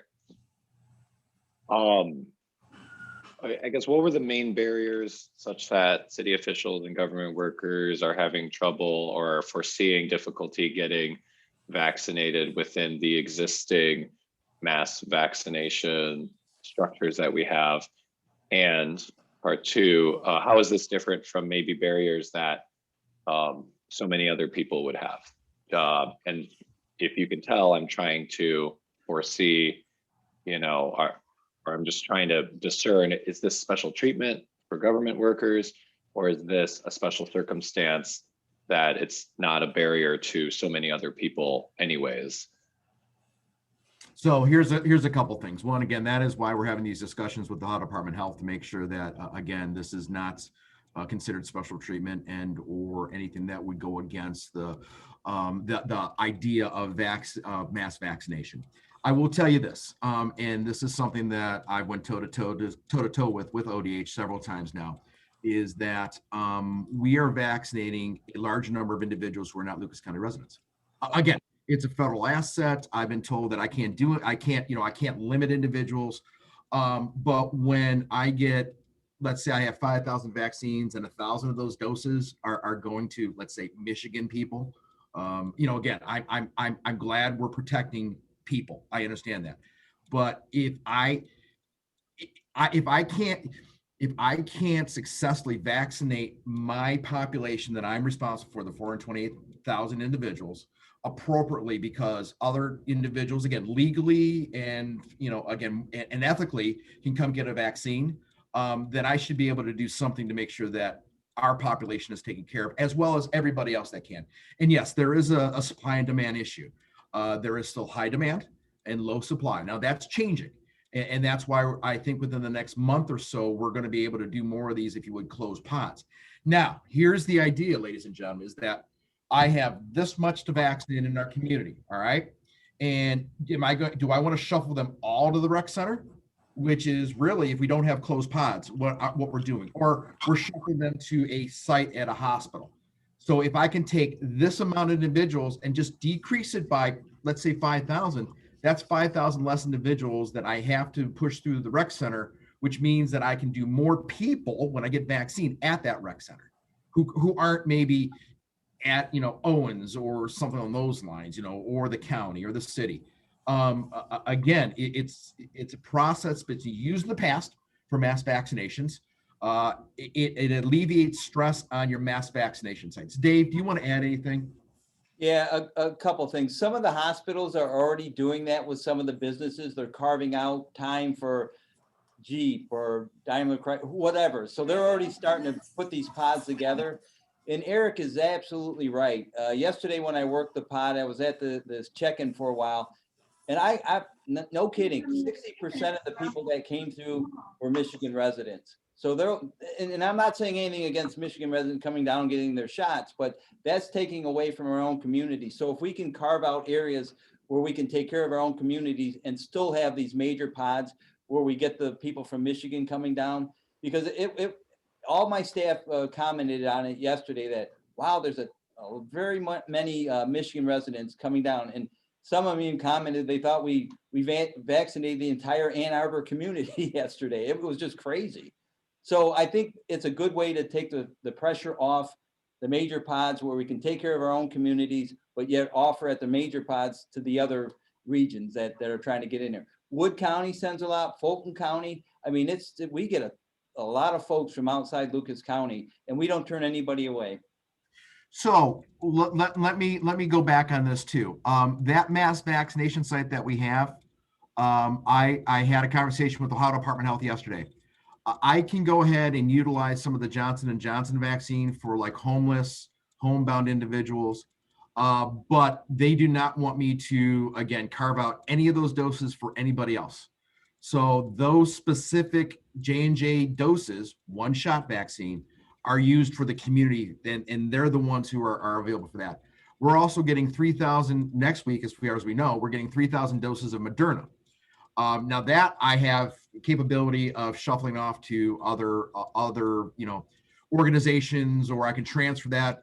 This week we transferred 800 or 900 doses to Flock, to Dr. Pat. So that would be the same concept here. I still continue to support our equity plan, which means at least 20% of the doses that I can give out, Moderna this coming week, will be going to that equity plan. Actually, I think I gave 32% or 31% last week. So again, we're going to support all of these efforts, but knowing that I do have constraints to do certain things. And those things are dictated by Ohio Department of Health. All right now we're doing is asking just to make sure that if we can do this closed pod type of idea, that again, that MOU is in place to be able to get some reimbursement. It might come down to, I may not be able to get any reimbursement. And that means that I go back to FEMA and or hopefully more grant money that's coming in to be able to support us. Dave, anything else? No, I think you covered it. All right. And I just want to weigh in. Again, the one-shot vaccines it makes total sense to reserve those, for people who are hard to reach. People who are homebound, where, we're having a home caregiver go in and give that. It's also a vaccine that can just be kept refrigerated, right? So we don't have to worry about temperature or going bad in a hurry. It has some shelf life. So that J&J vaccine should definitely be going to homebound and homeless where we may not be able to find them again. Correct. So, and then in terms of reserving vaccine to make sure that we're being equitable in the distribution of it, making sure that we're getting it into Center City, communities of color that might otherwise not get vaccine, I'm 100% in support of that. And if having a special pod for the county makes that job easier for us, I think that's great. And so I would ask ODH, to allow us to take this kind of an approach if it enables our other efforts to be more equitable and appropriate with use of the vaccine. Yes. I have just one question. If ODH says it's okay for you to do a pod for the county, of course, I'm going to ask, is there any thought of doing one for the city then also? Has that been talked about? Michelle, yes. We are working on that as well too. Gretchen DeBacher and okay. This is Don. Oh, go ahead, Don. I'm sorry. Yeah. So I have a question, Eric or Dave. You mentioned some businesses were doing some sort of these carve outs, and I thinking outside the box and doing this, I think that's great. I am concerned that when we talk about our equity plan, that some will still tend to look at this perhaps as interfering with the number of vaccine doses we have. Are these businesses that are doing this, are they charging those getting the vaccines personally money to come in and have appointments for that particular pod? Dave, you want to answer that? Because I don't know for sure. Yeah, the one pod I know that the Mercy worked out with the Jeep and the UAW that they did charge for that pod. Their folks, but I think it was Chrysler that approached and asked for a private pod. I just we'll see what ODH has to say. The idea, I'm not saying, and I think we need to use this for our own citizens, but I just be careful because people are looking for that. We want to make sure that we have, with limited vaccines, maybe that is getting better, but that someone doesn't look at this askew and try to change the wording around and accuse us of not being equitable. That's my concern. Yep, you're right. No, I fully understand, Dr. Woodson. I will tell you that we've done private pods for different agencies early on. So we've taken care of MRDD. We've taken care of a couple of the other agencies. We're working with the mental health to get their folks in with a private pod. We're looking at taking care of vaccinating our inmates. So besides this other, private pods, we've got all these other ones that we're working to make sure that they get vaccinated. So we've gone above and beyond to try to take care of special populations in our own community.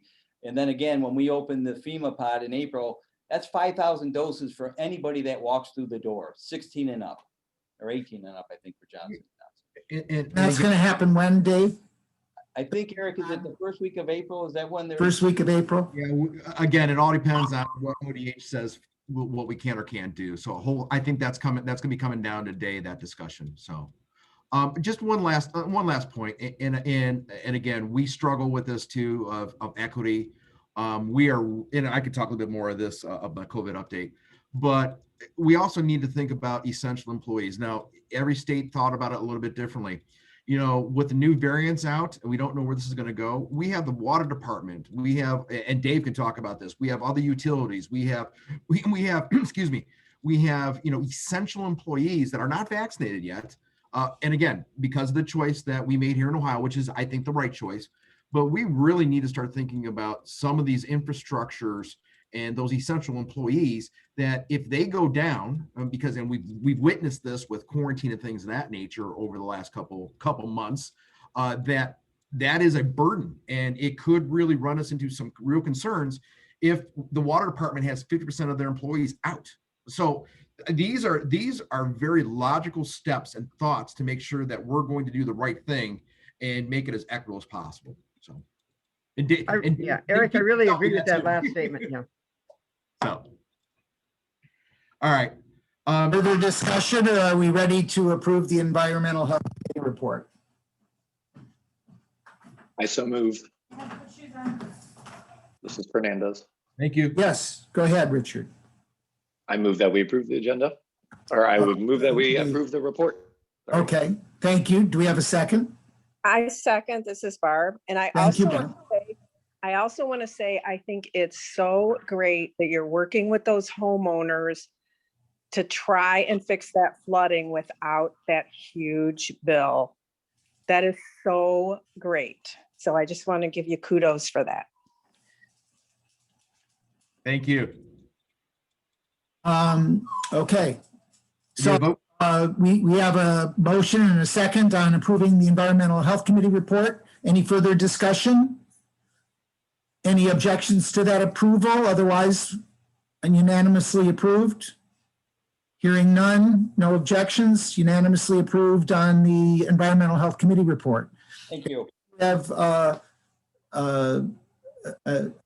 desire to go ahead and move on to our consent agenda discussion. Yeah, and thank you, Dr. Ross. Just wanted, again, I don't think we need to have a lot of discussion this month.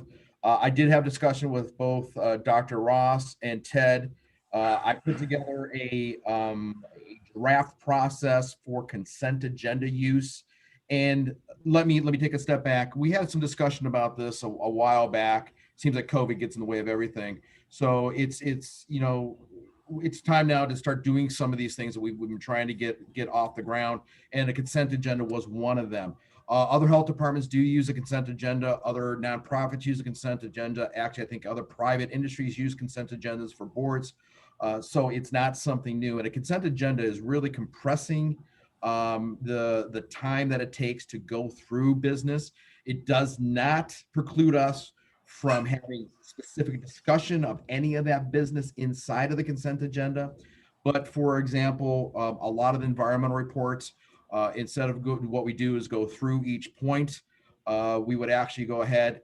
And again, this is the problem with this is going to be homework for the board to make sure that homework is done. So when the Environmental Health Committee report comes in front of us during a board meeting, all we have to do is say, do we accept the board report? Yes, and move on. However, if there is something that needs to be discussed, we can pull that out. So it doesn't preclude us from having specific discussion on points that could be of concern to a board member. What I'm going to do, and Dr. Ross and Ted and I talked, is that for the next board meeting, I will go ahead and get the actual process that is put together out to the board so we can have more substantial discussion.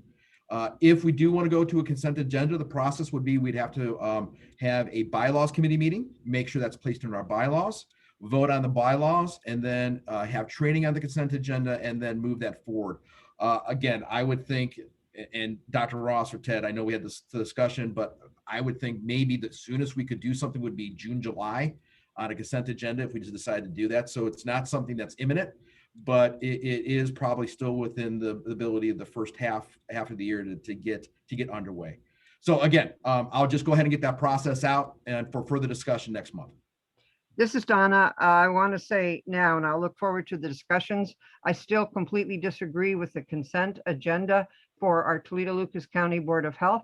I'd like to ask how many members spent how much time reading the minutes from this last meeting and how much time will be spent looking at the reports. I really fear this. It depends on who we have running committees. And there are a lot of details that are important here that can't be overlooked. So we'll look forward to the decision, but having been in many huge meetings that do this, I think for our particular health department, I think it's not a good idea, but we'll look forward to discussion. I think that what I've heard from board members, Donna, is that we really, it would be nice if somehow within our meetings we could spend more time actually talking about policy issues rather than the boilerplate sort of work. And if we can save every meeting 15 or 20 minutes to allow us to have a little more policy discussion and less discussion, that's the intent of it, is to give us even just some modest time that allow us at each meeting to focus more on broader policy issues. Obviously, several of the things we talked about today there are broader policy issues behind that. And, you know, we're not really digging into some of those policy issues, which I think is really where we can represent our community better than in the boilerplate. So again, let's talk this through. We may decide not to do it. I don't have tremendous strong feelings about it. I'm retired. I can sit through a 3-hour meeting. But the bottom line on it is that I really feel like many of the board members have expressed to me anyway that they would be more enthusiastic about attending our meetings if we spent more time talking about issues and policy rather than spending a lot of time on boilerplate approvals. So, and again, I think it's true that we need an educational process for the board members that they need to actually read the documents that are sent out before the meeting. And if they're not willing to read the documents before the meeting, then we shouldn't have a consent agenda. You know, so, but people really need to pay attention to those committee reports when they come, and they need to pay attention to what's on the consent agenda. And if they are willing to do that, then we can spend more time in our meetings actually, discussing policy and other issues. So that's the intent of it. Not to Ross, board's oversight. Yes. and maybe I could add, because in trying to kind of research, when and how do consent agendas help boards and organizations? I've come across kind of a consensus among large organizations that when a consent agenda is used, there is a policy drafted as we're doing, and within that policy and process, it is stated very clearly what types of agenda items can go onto consent agenda and what types of items should not. And that I think will be maybe substance for our discussion next month. And I'll go ahead and send to you, Dr. Ross, and if you think it's helpful, some documents that have helped me think about this, but maybe you've already kind of got this kind of thinking done. So I'll send it to you instead of burdening the whole board with it. And if it's helpful, then we could all have something to. Eric and I have already generally discussed this, Richard, generally. We haven't looked at specific recommendations. Maybe Eric has, but I haven't. So yes, and unless board members object to looking at this, it'd be fine to send it out to everyone. Is there anyone who doesn't want to worry about this and just let, the people on the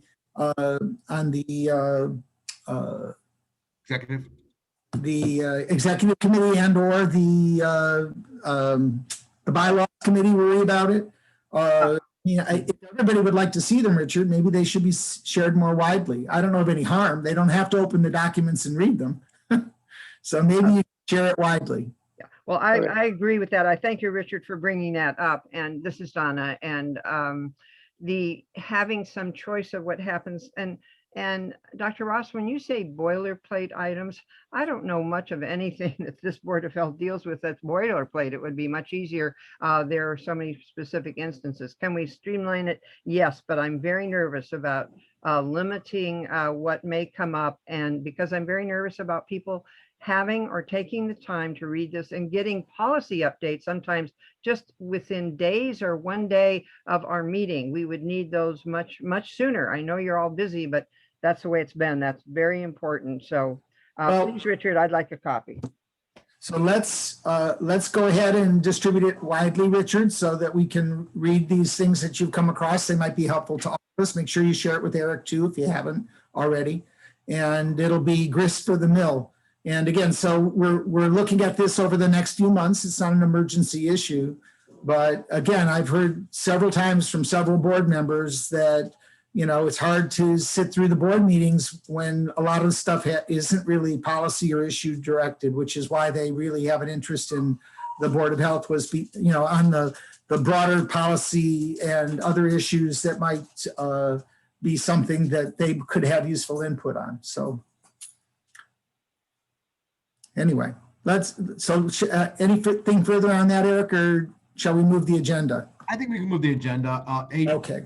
Richard, if you can, why don't you do this? Why don't you get me all the documents and let me have Alice send it out to the board, because then they can attach the draft procedure that I have too, so it can all go at the same time. That sounds great, Eric. Good suggestion.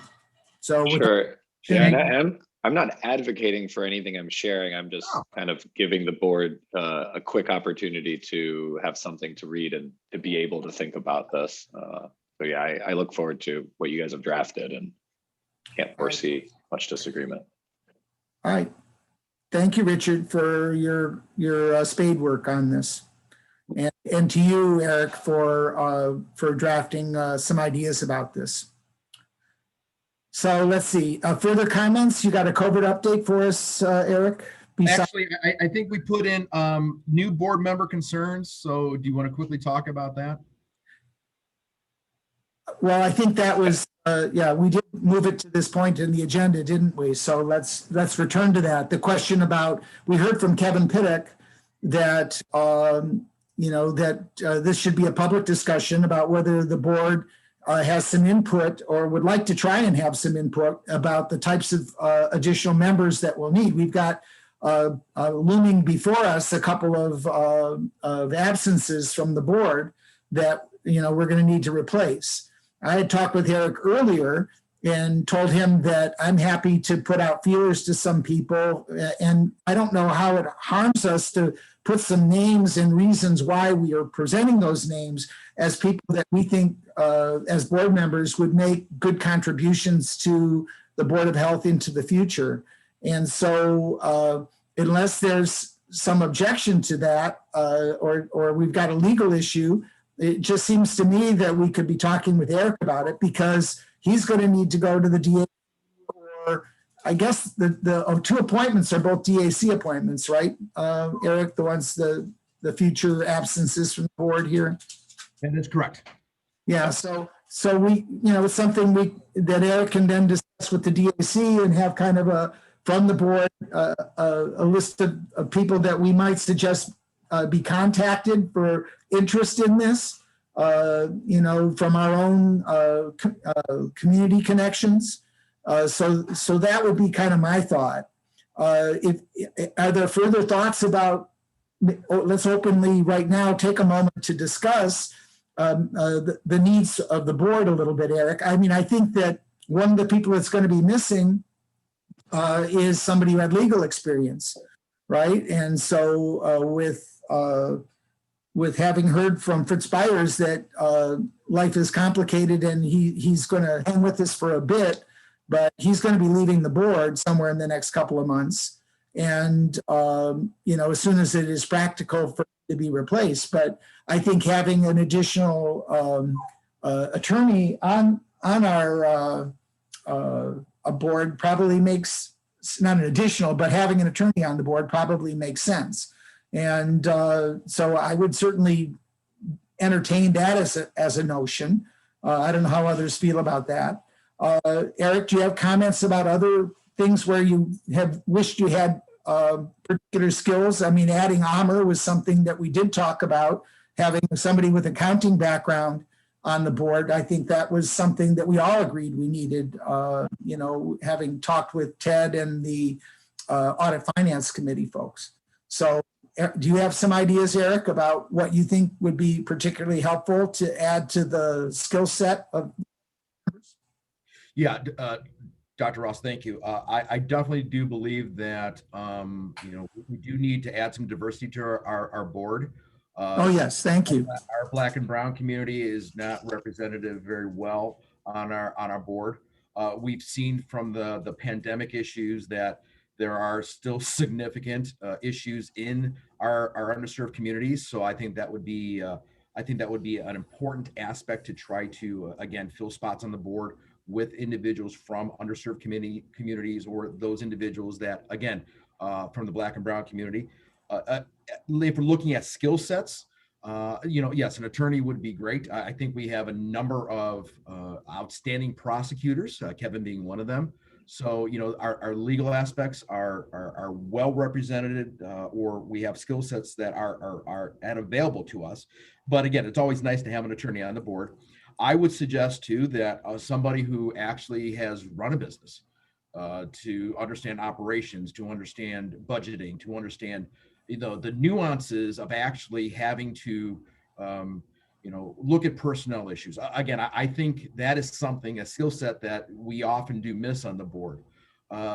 So a business owner of some type. The idea here of childhood wellness. Again, we said that was important to us a year and a half ago. Again, getting more skill sets in that operational arena, I think is going to be extremely important, whether that's somebody from, again, our school systems, somebody who actually deals with childhood wellness issues. Again, that could be a number of different areas that we could actually look at, attain the skill sets from. I think last but not least, it is the ability for us to, again, find somebody that understands that this is a commitment, that, again, there are things that do come up in public health that do need to be taken care of quickly. That it means special meetings. It means understanding that they're going to have to read and do homework ahead of time before meetings, as even if we don't have a consent agenda, we have that. So again, I think there's my take on what we need. Again, very brief. We can get more in detail, specifically of maybe some individuals in the community, but that might be for a later date. So just to be clear, there's no legal or conflict of interest for us bringing names to you of people that we may have talked with who might fit some of these categories. And I heard, somebody with business experience. I heard certainly the diversity issue. I mean, it was nice to have an attorney as a member of the board. Fritz obviously had many other connections as well. But the bottom line on it is that we shouldn't be concerned about maybe bringing names to you that might fit in, and also the child wellness issues that would fit into those categories. So those are the ones that I heard. Is there further discussion from the board on this at all? This is Donna. Eric has had a great wish list over the years of people who very rightfully would be great additions to our board. Board members have in the past turned in whole CVs for people, but Eric may present those in a very positive way to the DAC, and it goes nowhere. I mean, we had a CPA who is retired with excellent credentials. They didn't even look at it. And so it's yes, I think Eric would welcome that. However, number one, the diversity of the board is a critical issue. And thank you, Eric, for bringing that up as a grave concern of ours. We need to make sure that our community is well represented there. So that has to be overlying it. My suggestion is this, and it may not be looked at either. Eric, what about drafting something to the communities that need to offer up someone to be on our board with the responsibilities and asking for those areas? I mean, I'm not saying they're going to read it. They haven't in the past, and it's not all of them. I do think maybe Toledo did ask you about what sort of things people you could use on the board, but maybe something in general about the responsibilities in these very troubled public health times of the responsibility and what sort of characteristics we're looking for in a board member. Otherwise, we throw it out there, and they often, it seems, pick somebody that has a political meaning to them that doesn't have any real interest in public health. So maybe it's time to try to have you and the board ask for that in the interest of public health. I mean, we're going to have an opportunity here. We'll be in front of the DAC, right, Eric? So is it an appropriate discussion for that DAC meeting to talk with them about the sorts of people that we would like? Or is this something that really ought to happen in conversations between you and them prior to the meeting? Actually, prior to the meeting probably would be best. I am looking to schedule something with Andy Glenn before the board meeting, just to make sure that we're all on the same page with the agenda and what needs to be done. So again, I will bring these up to Andy. Okay. I don't know if he's made any final decision on anybody or if he's gotten names. I will find that out. Okay. Well, again, just correct me if I'm wrong, board members, but what I'm hearing is priority one is get some diversity on the board. If that diversity can include somebody with business experience or child wellness experience, if we can get a 2-4 from that sort of a position, it would be great. And Eric I think that the board would want you to at least begin those discussions with Andy and make sure that he understands that we're willing to bring some names forward for the DAC's consideration for filling those two absences that are going to occur somewhere in the next month or two. Actually, do we have 3 board members for short now? Will we end up 3 short? Just 2. Just 2? 2. That's right, because Amr filled 1. Okay, so, all right. So anyway, I think that's, without objection, Eric, please bring this up with Andy and let him know that we're happy to make some suggestions if he would like some. And we all should be communicating then with Eric about the folks that we think might be good choices kind of on the backside of Eric's conversation with Andy. You can just send us all an email kind of summarizing your conversations with Andy about filling these appointments. And if he wants our help, happy to make suggestions from the board about people who might fill those categories. Yes, we'll do that. Dr. Ross? Richard, yeah. Since we brought up,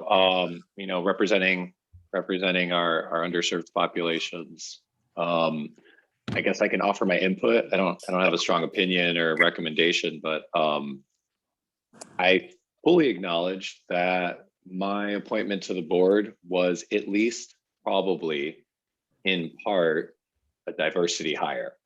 I don't know if that's an awkward word. Maybe people don't like that phrase, but that's why I said it, because it's uncomfortable. My last name is Fernandez. I think I'm brown. I always thought I was white growing up. I thought my mom was white, but she was Asian. I thought my dad was white, but his parents are from South America. But I grew up going to Catholic schools, and I was raised in a upper middle class household and neighborhood. I tried to make that clear through the process of being added to the board. But I think at the time it was valuable to at least fill a Toledo board seat with, I guess, not an old white guy. I don't know. Fortunately, I think I've had at least some other value to adding to conversation. And upon my appointment, it was also clear that I was, an ambitious young advocate for health in the communities, and I had a medical background. That said, I don't think I've been an extremely valuable representative of the underserved populations beyond my ability to think about it, and beyond my experience engaging with my patients, which has very little to do with the color of my skin or my last name or my ethnic background. So I just add this to the conversation in our thinking process, whether or not it affects the DAC or any other of our entities, in really highlighting this idea that we could get excited about getting this young, ambitious brown guy on the board, but I don't really have the lived experience or the, I guess, connections with these underserved populations. I may not really be serving the value then. I may just look like I'm serving the value. And I would, I always appreciate substance over, appearance and aesthetics. So yeah, I guess I just add that little tidbit. Soak it in from one of your diverse people. That's my all right, Richard. And I hear you disavowing any diversity contribution to the board, but I try, but I don't know that you're making, so I'm not worried too worried. So again, Eric, have that conversation with Andy. Maybe send us an email about that conversation and whether he would like some suggestions from board members about improving diversity and/or business experience and/or childhood health experience to the board. And happy to begin looking, into my contacts. And I imagine there are other board members who also could reach into their contacts looking for somebody to participate if he would like our help on this. Obviously, as Donna already pointed out, the DAC is going to DAC, right? And we can't necessarily control who they're going to appoint. But I think they probably want to listen to us in terms of our needs, and they might be interested in who we could recruit to improve those aspects of the board in terms of being more representative of our community. So I think, do we need further discussion on this board? No, I think we've given some pretty clear direction to Eric to have that conversation and then fill us in on Andy Glenn's response to that conversation. Sure, we'll do. Dr. Ross? Yes. Yes, this is Donna. In terms of one of the last phrases you've used in terms of the diversity of the board, we really, I don't think, and I know I've asked a few times at our Board of Health meetings to look at the actual diversity on our staff and on our board. And even though, and Richard, we're glad you're with us, no matter what color you are, of course, you've been a valuable addition. So we need to look at those numbers and see where we stand in terms of our staff and our board. Because I don't know if some others on our board are considered diverse, and it seems not. So we need to look at the actual percentages, and I've asked, and I don't know why we can't get those. We used to, Pearl used to be, keep an eye on that. Eric, you commented on that to me in our pre-meeting, so I don't know if you want to respond officially to that request or just to discuss it now. You know what? I'll have Josie work on that to get the exact numbers, because my numbers were about a month old or a month and a half old. So okay. So we'll Well, all numbers are about a year old. Let me say this, Donna. I think at least from what Eric is telling me, our staff is fairly diverse. Whether the leadership within our staff is diverse is a different issue. But I think our staff is fairly diverse from talking with Eric about this. But I'm hearing him be cautious on this and want to get some more precise numbers. So I think across all members of our staff, we're fairly diverse. The question is our leadership, including the board, diverse? And I think that's another issue. I think both of those are important, and I think we need to see the numbers, and we've asked for that. And so the numbers we have are probably I'm hearing a commitment from Eric to do that. Right, Eric? Yes, doctor, you'll have it. All right, and thank you. And maybe why don't you go ahead and make sure that that's reported out to us before the next meeting? You betcha. Not a problem. All right. Thank you. Yes.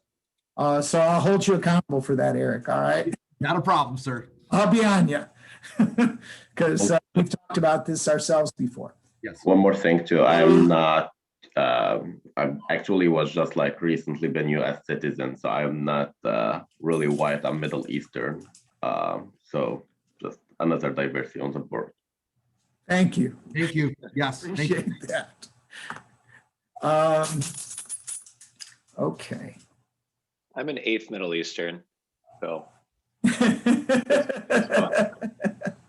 Don't confuse us. Don't confuse you. I think I have a great grandfather from Syria. I have no idea though. I'm a mystery. So let me pop back to the agenda here and we'll move that along. I think it's time for a COVID report. Is that right? Am I correct on the agenda? Yes, Doc. We're ready. Why don't you go ahead then, Eric, and talk about our COVID update. So I think you've heard mass vaccination concerns that we've had prior to this, before on the agenda, excuse me, I'm sorry. So we won't discuss those, but the concept of mass vaccination is forging ahead. The rec center continues to be our mainstay for mass vaccination. In fact, it is now a FEMA site. If you didn't get that email the other week, that FEMA site is really scheduled right now to do the 5,000 doses of J&J that we're getting next week. And then also to any of the other doses of Moderna, Pfizer that we get, we'll be utilizing that site as well as other sites in the coming weeks. So vaccine is going to start flowing pretty quick here over the next few weeks. In fact, we got between the hospitals and FQHCs and the health department, we have approximately 20,000 doses to give out next week. That will be increasing over like I said, the next several weeks. I don't know the number. Nobody has a crystal ball on this, but again, I would suspect by the middle of May, we'll have more than enough doses to match arms every week that want to get vaccinated. So again, we need to stay tuned to that. Now, concerns with inside of our community with COVID. We continue to see COVID cases. Right now, we're getting about 40 to 45 cases in every day. So again, individuals test, we get the results, we see that data, and it comes in on a daily basis. The concern that we have right now is that we have found the UK variant in Lucas County. I was notified by the Ohio Department of Health the other day that yes, there are at least 4 cases in Lucas County that they were able to type out. So we do know that it's here. We have taken proactive measures to notify those individuals as well as those organizations or entities that they're linked to. And we've made that appropriate conversation with those individuals and entities to make sure that they're increasing their vigilance inside of those organizations as well as inside their family units. So I don't think that we can stem the tide as much as we'd like to, but because it's here and we know how this is nefarious in the sense that, you know, you get 1 or 2 cases, but you could probably multiply that by 30 when it comes down to it. So we just need to, again, continue to have that message. Matter of fact, I'm on a press conference at 11:15 or 11:30 to discuss this very issue, but then continue to say we still need to wear our face coverings. We still need to wash our hands. Most importantly, get vaccinated because that is going to help. The COVID concerns that we have in our community are not like any other communities. They are all dealing with the same thing. They're dealing with the variants or possible variants. They're dealing with having to still continue to do contact tracing, which we continue to do. Look at my notes here. The aspect of our staff, you need, and this is something that I talked to Ted and Dr. Ross about on our pre-meeting. You need to understand this, and I say this every meeting, but our staff are going above and beyond. You hear the great compliments that we get from individuals who come to our mass vaccination clinics, but they're also doing the other jobs as well too. I know Dr. Woodson made the comment about getting into restaurants. We're still doing that. I mean, again, not on the degree that we were 2 years ago, but we will make sure that our numbers are met this year. But we're still doing the regular job as well too. So again, they are just amazing individuals. I don't know how to, again, reward them when this is over, but we're going to figure out some way to, again, just acknowledge how well they've done. But we would not be as well into the vaccination process if it wasn't for our staff. And let me see if I can do this. I want to show you, I'm going to share my screen here. Let me refresh. All right, so give me 1 second here, ladies and gentlemen. I do want to show you numbers though of where we are at. Excuse me. And we're going to share this screen. So if anybody wants to see current numbers, you can type into Google, which I always do, is Ohio COVID vaccine dashboard, and this comes up. I look at this multiple times a day. This is all of Ohio. So right now, all of Ohio has about 25.22% of their population, of our population vaccinated. Comes out to be about 2.9 million doses. Now, these are doses started. They're not finished. So they're not, the vast majority of these are not J&J. So they have not all completed their second dose. But again, we at least got their first dose in their arm. If we hover over and click Lucas County, hopefully it works. Please say it works. Come on. You refresh again. You'll be able to, again, get our numbers, and it's not working. But if you look, when it works, if you click on Lucas County, you'll see these numbers right here. And let me see if I can pull it up on my phone as we're talking. I'm not going to be able to because it's going to take too long. So these numbers represent the percentage of those individuals in those age groups that have been vaccinated. So I can tell you right now, our 75 to 79 are over 70% in Lucas County. these are trending about the same. These are Ohio specific numbers, not Lucas County. They're trending similar to what we're doing in Lucas County. We're very close from 65 to 80 of having all of them at 70 or above. More work does need to be done in the 80 plus category. I think when I looked at it this morning, I think we're at 64%. When this works, you can actually then click on the age group, and it's going to bring up your racial demographics. Our African-American community has about 11.5% of the individuals vaccinated. That was as of early this morning. These numbers are constantly being updated throughout the day, usually when the system actually works. And again, that's why I get onto this multiple times a day to see where we're at, and again, figure out how to best get vaccines to some of these groups and individuals that we may not be at 70%. Please note again, we just started doing 40 and above last week.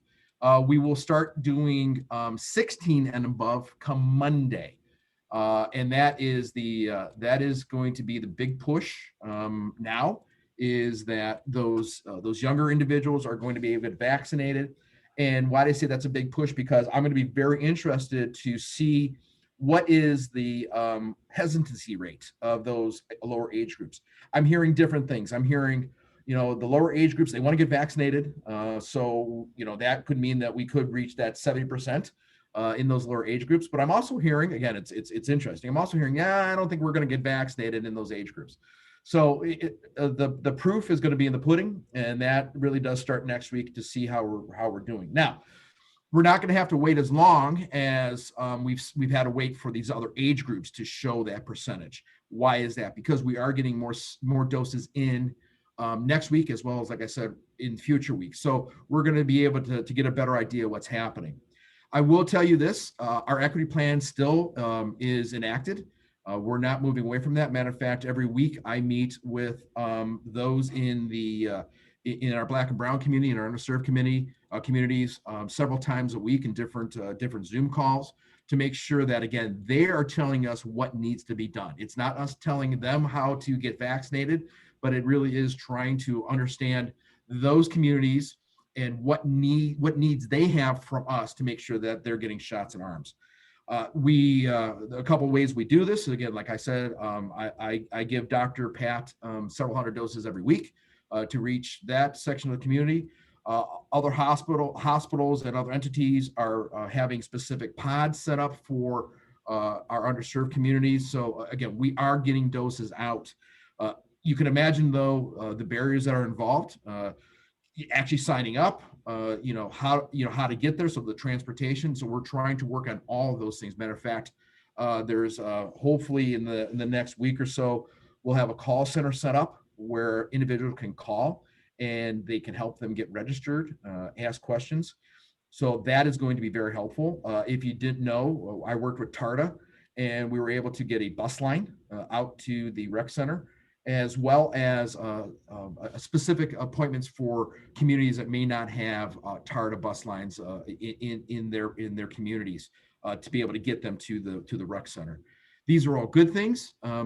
Again, I wish that we were doing this several months ago, but I keep on saying we are building the plane as we're flying it, and it is dangerous. It really truly is, because as we're trying to do this and put measures in place that we think are going to work, we're trying to do that as we're actually doing the work itself. So I commend everybody at the EOC, our staff, the other governmental agencies that are working with us, the hospitals, everybody, because we're all doing the same thing. And I don't know how we do it, but at the end of the week, we seem to be able to plug almost all those holes that we have. Again, I almost consider that it's magic, because I don't know how we do it. But again, it really is not me. It's the crew that we have that's working in this community to be able to do that. The one thing that I do have a concern with is that eventually we're going to have to go away from these larger pods and move into the communities, and set up at. I keep on saying we're going to take our trailer that we have, put it on a corner someplace, and say, hey, we got vaccine here. If you haven't been vaccinated, please come out and we'll vaccinate you. Now, that has a whole host of issues. And I don't want to get into that because it's a lot of detail, but, how do you track that? Do you have the ability to, sign them up there? Or do you know if they've been vaccinated or not? So we're going to have to work all those issues out. But again, we've always been able to do that. I think the last thing, the COVID update that I want to bring up is we have a weekly press conference, and that press conference is going to be scheduled for 11:30 today, where we talk to the community about current conditions, about the availability of vaccines. We're probably going to start going away from those press conferences a little bit because we're shifting into the state system, the vaccine management system.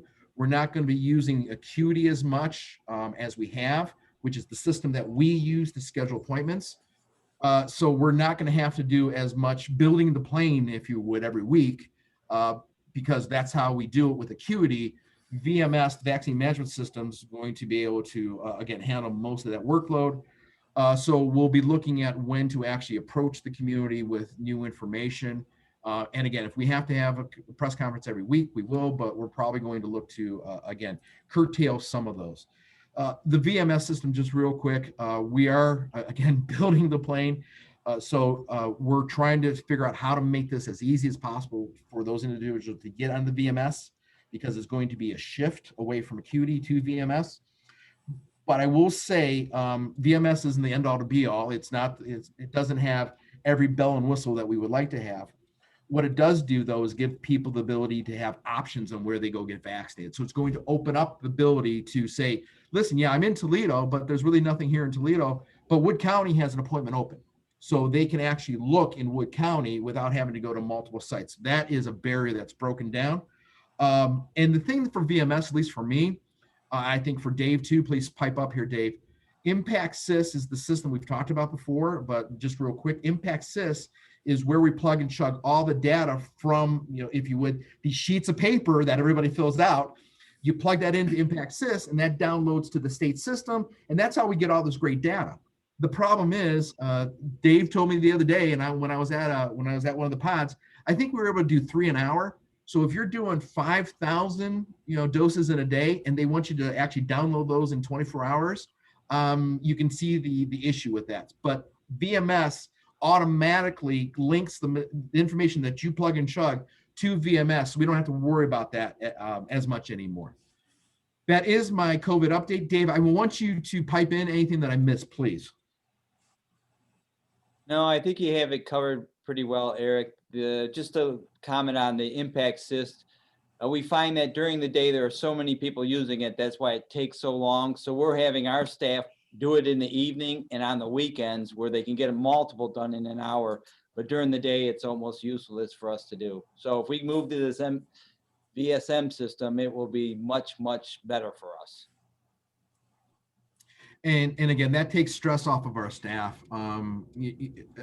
We really, and I've talked to Dave, I've talked to all the directors, we really need for our staff, because of COVID, we need to start building in vacation time, downtime, the ability for them to just, sit and veg for a while. Dave's always vegging, I think. No, Dave is constantly working. Dave is a workhorse, as well as all of our other staff. But again, we need to really start looking at that. We're adding in, let me just take it one step back. We're utilizing more volunteers. Volunteers aren't the complete answer. We're utilizing our staff, but that's not the complete answer. We're looking at ODH's contract that they have with individuals to give vaccinations and or just help out in clinics. So that's another pot of help that we can actually look at getting into our pots. The idea here is to utilize them all. And if we utilize all those pots of people to help us run these clinics, again, I'm more concerned about our staff. We can then kind of take 10 of our staff out of our 20 that operate a pod every day, get them back to doing their jobs, get them to take some time off, get them to visit, their family. Again, that's really important, because we got at least another 2 months of heavy vaccinations. I think by June 1, if things go right, we're really going to cut back on our vaccination clinics. And at that point in time, then it is these, getting out into the individual areas of our community that haven't been vaccinated very well. So Dave, again, comments? No, I think what Eric is saying is we're trying to divide our staff up, experts in each of the fields. I think I've said this before, so that I only have a skeleton crew at the pods, and we supplement with either ODH or contract nurses or volunteers. Volunteers are great, but they're volunteers, so sometimes they're hard to count on. But we do have a plan in place to try to move. And then again, partnership with the different hospitals. Mercy's been a great partner to do some of these major pods. We did over 5,000 people yesterday, no hitches. They provided half the staff and we provided the other half. And we can see that with the other hospitals down the road with ProMedica. We've been doing small pods with them to take care of the Black and Brown community. So I can see us doing some more of this partnership with the hospitals to get some of this through. Our FEMA pod will just be us, but the other ones, because we're, like Eric said, we're still getting doses of Pfizer and Moderna that we're going to bring into the community. So more to come on that. Well, I mean, this is an incredible logistic nightmare almost, as Eric has been saying, kind of building the plane while you're flying it kind of is what everybody's been doing, and not just us. I mean, it's everywhere. When I talk with my friends and relatives across the country and listening to the issues that are out there, I mean, I actually think we're doing a pretty good job when I actually talk with folks in other areas who may not be the top, but we're certainly toward the top from what I'm hearing about our ability to cope with this. So I'm going to go ahead then and move the agenda. The next thing would be my comments. And Doc, yes. we have the chip and chaw from Brandon. Yes, please. Thank you.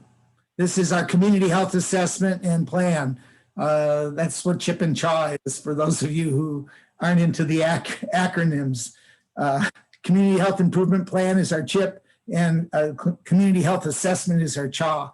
So the chip is based on the chaw. So Brandon, are you there? I am here, and I'm gonna just give a brief update on where both of them are. The community health assessment was released in December of last year, on December 8th. And as you just mentioned, the community health improvement plan is directly based on that. So where we stand with the community health improvement plan, the initial work began while the CHA was being finalized. A quality of life survey was distributed to the community that helped inform the CHIP, as well as the health assessments priorities. One of the notable things that came from that quality of life survey is we nearly doubled the responses from 412 in the last community health assessment to over about mid 700s.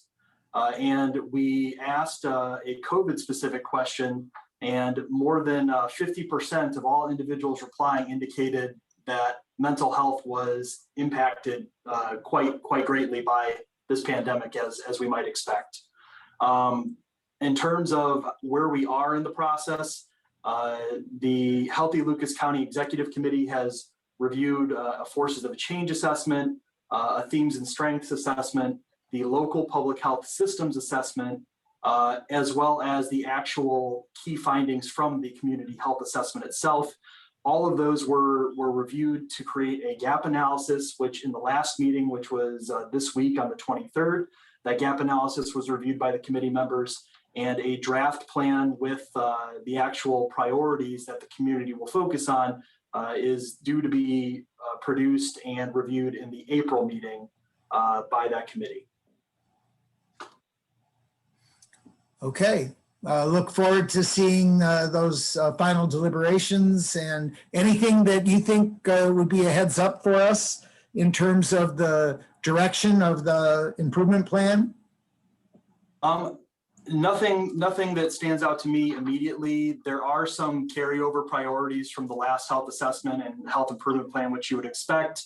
A couple new areas, but those are still being finalized. I wouldn't want to speak on them just yet. All right. Thanks, Brandon. John, this Go ahead, is Donna. Just one update. I had last week a call from someone in charge of a major part of the curriculum for the first year medical students. And one of the things they're going to start with within the very first week, it's they want to be part of it as the public health of Toledo and Lucas County.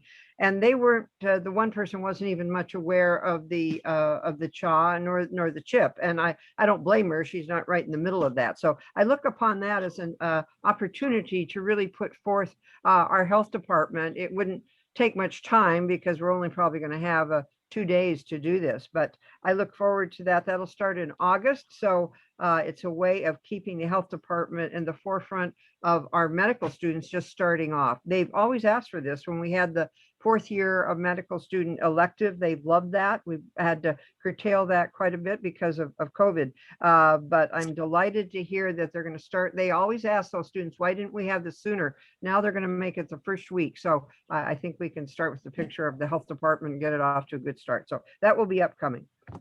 Sounds good, Donna. And I think you're right. The sooner we begin talking about community issues with medical students, the better. They need to always have that in the back of their mind as they're working through their basic science and medical science. You know, that the public health science is important to their work as well. Absolutely. I thank you for that comment. So I don't have much to throw in. I'm going to give just 2 things to keep in mind. And this is all relatively new data. First of all, we've got some serious variants that are out there. And we now know that people that have actually had the original, call it wild version of COVID-19, they can be reinfected with a couple of these variants. We don't have enough numbers yet to say, are they less sick or anything along that line. We've also got laboratory studies that are showing that these variants are somewhat less likely to be neutralized by existing antibodies in people's bloodstreams, at least for the South African and Brazilian variants. And now we've got some new variants in New York City that are, or in the New England area, that are a little worrisome because they seem to be carrying the same genetic variation as those South African and Brazilian variants. So what we know is for the UK variant, which is the one that's in Lucas County, our vaccines seem to be pretty effective. The likelihood of getting seriously ill is still greatly diminished, although they are more easily transmitted. So the fact is that it could spread more quickly than the old variant by maybe 50% faster, which would mean more cases, which of course ultimately could mean more people sick and in the hospital. But so the sooner we get people vaccinated, the better with regard to that UK variant that's already in the county. But these other variants are going to bear very close watching. We're beginning to get some data back. It looks like the effectiveness of our vaccines, in particular the AstraZeneca vaccine, which has been mainly over in Europe, we're not using it here, doesn't look to be as effective, especially for the Brazilian and South African variants.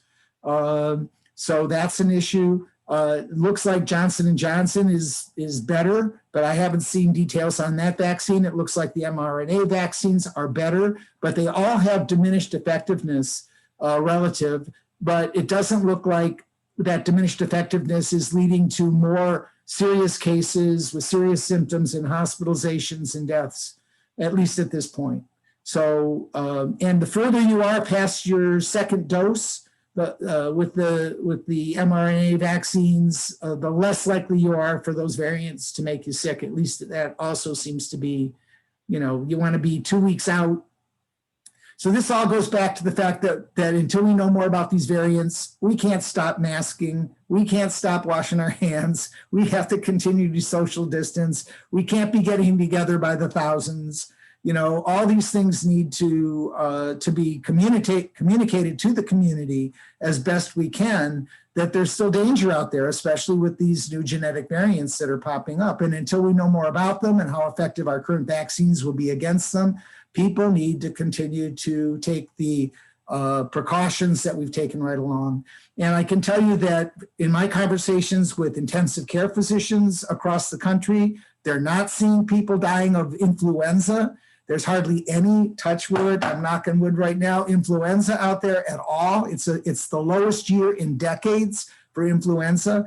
And I've just talked with one of my colleagues who does pediatric ICU in Hawaii, and he says this time of year, they always have respiratory syncytial virus in the hospital, kids who are really sick in the ICU with respiratory problems from RSV. And he's not seeing RSV either.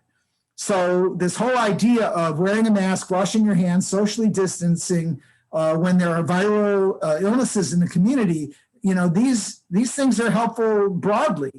Had one other person say that, they aren't even seeing colds, So the bottom line on this is we should always be giving that kind of social distance, wash your hands, wear a mask advice in the fall when these respiratory diseases that can be serious, especially for vulnerable people, are out there running around. So I think this is going to be ongoing. If we learn something from this awful experience, maybe it'll be that we should be paying more attention to the very basics of public health every fall, not just because there's COVID. COVID will still be around. And so until we know more about these variants, we have to pretend like we're still at risk, even if we've had a vaccination. And so I think that's an important message that everybody should get. We should not be gathering in large crowds. We should not be traveling en masse. The bottom line on it is we need to know a lot more about these variants and how they're going to play out, even in the vaccinated population. So those are my comments for now. Everybody wash your hands, stay safe. Mr. Murray's not on the call. Who wants to pretend they're Don Murray today and call for an adjournment? We got a motion to close our business unless. John, can I say one thing?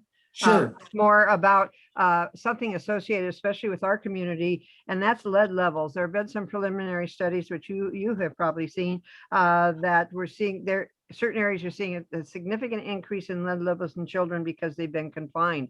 So yep. I hope I saw that Gloria, who's a glorious part of our health department in terms of following lead situation, was just appointed to some other committee outside the health department, I believe. So just another thing to keep an eye on as if we didn't have enough to do. And the only other thing, and I'm sure maybe you or Eric will mention it, is please, those who can come to the DAC meeting. It's less than a week away. Yep. Thank you, Donna, for reminding everybody. That's the 31st at the Springfield Town Hall, right, Eric? That's where it's going to be at 7 o'clock? It is at 7. She sent me the agenda. Yeah, I do believe it's at 7. We'll confirm that. Yes, it's at 7 o'clock, and I'll be getting the notice out tomorrow. I wanted to verify the agenda with Eric and Andy to make sure if there's any changes to it. All right. Thank you. Thank you, Alice. So, Dr. Ross, there is one more thing I wanted to ask about. Yes, Ahmed, go ahead. So with all the information you gave us just now, I was wondering how much, I guess most people, when they get their vaccines, they're going out celebrating and they're just excited that they got it and they think they are immune. Do we need to notify people or like pass a memo or publish something, or even when they come and get their vaccine, we make them sign like a note or a waiver or something? Hey, be aware that, you're still not safe. You could get the COVID and you shouldn't be hanging out with your family and killing everyone pretty much. Yeah, I mean, I think that the CDC has given some pretty specific recommendations for those of us that have been vaccinated already. And that information pertains to people who are 2 weeks following their second vaccination. So from the start of vaccination, you are 5 to 6 weeks after that first shot before you're genuinely in a position where you can relax a little bit. And that relaxation is still one where there's limits on it from the CDC. And I think that you're right, Amar. I think within our vaccination pods, at least I was highly instructed by the people who gave me my shots about, the issue that, that you're really not considered immune until 2 weeks after this second shot. I mean, that was certainly communicated to us. And I think we're doing that with most of our vaccination sites. There's good communication, I think, about that fact. Now, whether people are listening to it or just, again, thinking they're free, I don't think we can, we need to still hammer on this issue, especially given the fact that there are variants out there that may be a little resistant to our vaccinations. We need to hammer on the issues that we still need to be doing the what is it called? The mitigation issues, social hand washing, wearing masks. So yes, Amr, I think we can be more public about that. Eric, you're going on. Yeah. So let me every week, it's a continuous blurb of talking about that very issue, Amr. So again, just because you're vaccinated doesn't mean that you can go out and, be unmasked. The CDC has given us guidance that you can be at your home with individuals outside of your bubble that have been vaccinated. There's some other caveats there. But yeah, so we get that on social media. I know that I've heard that talked about at the pods. We'll see if maybe we can post something I think would be maybe a good marketing tool about, at the end, please remember that, you still should be masking up and just kind of reiterating the CDC guidance. So we'll figure out how to do that. But yeah, we do talk about that. It's posted on social media. ODH has actually PSAs out. So again, we'll take another step though to see what we can do. All right. Are we ready to close this baby down? I'll move approval to dismiss the Toledo-Lucas County Health Department meeting of the state. Do we have a second? Or shall we? A second, Fernandez. All right, thank you. So let's all click that leave button, all right? Yes, thank you.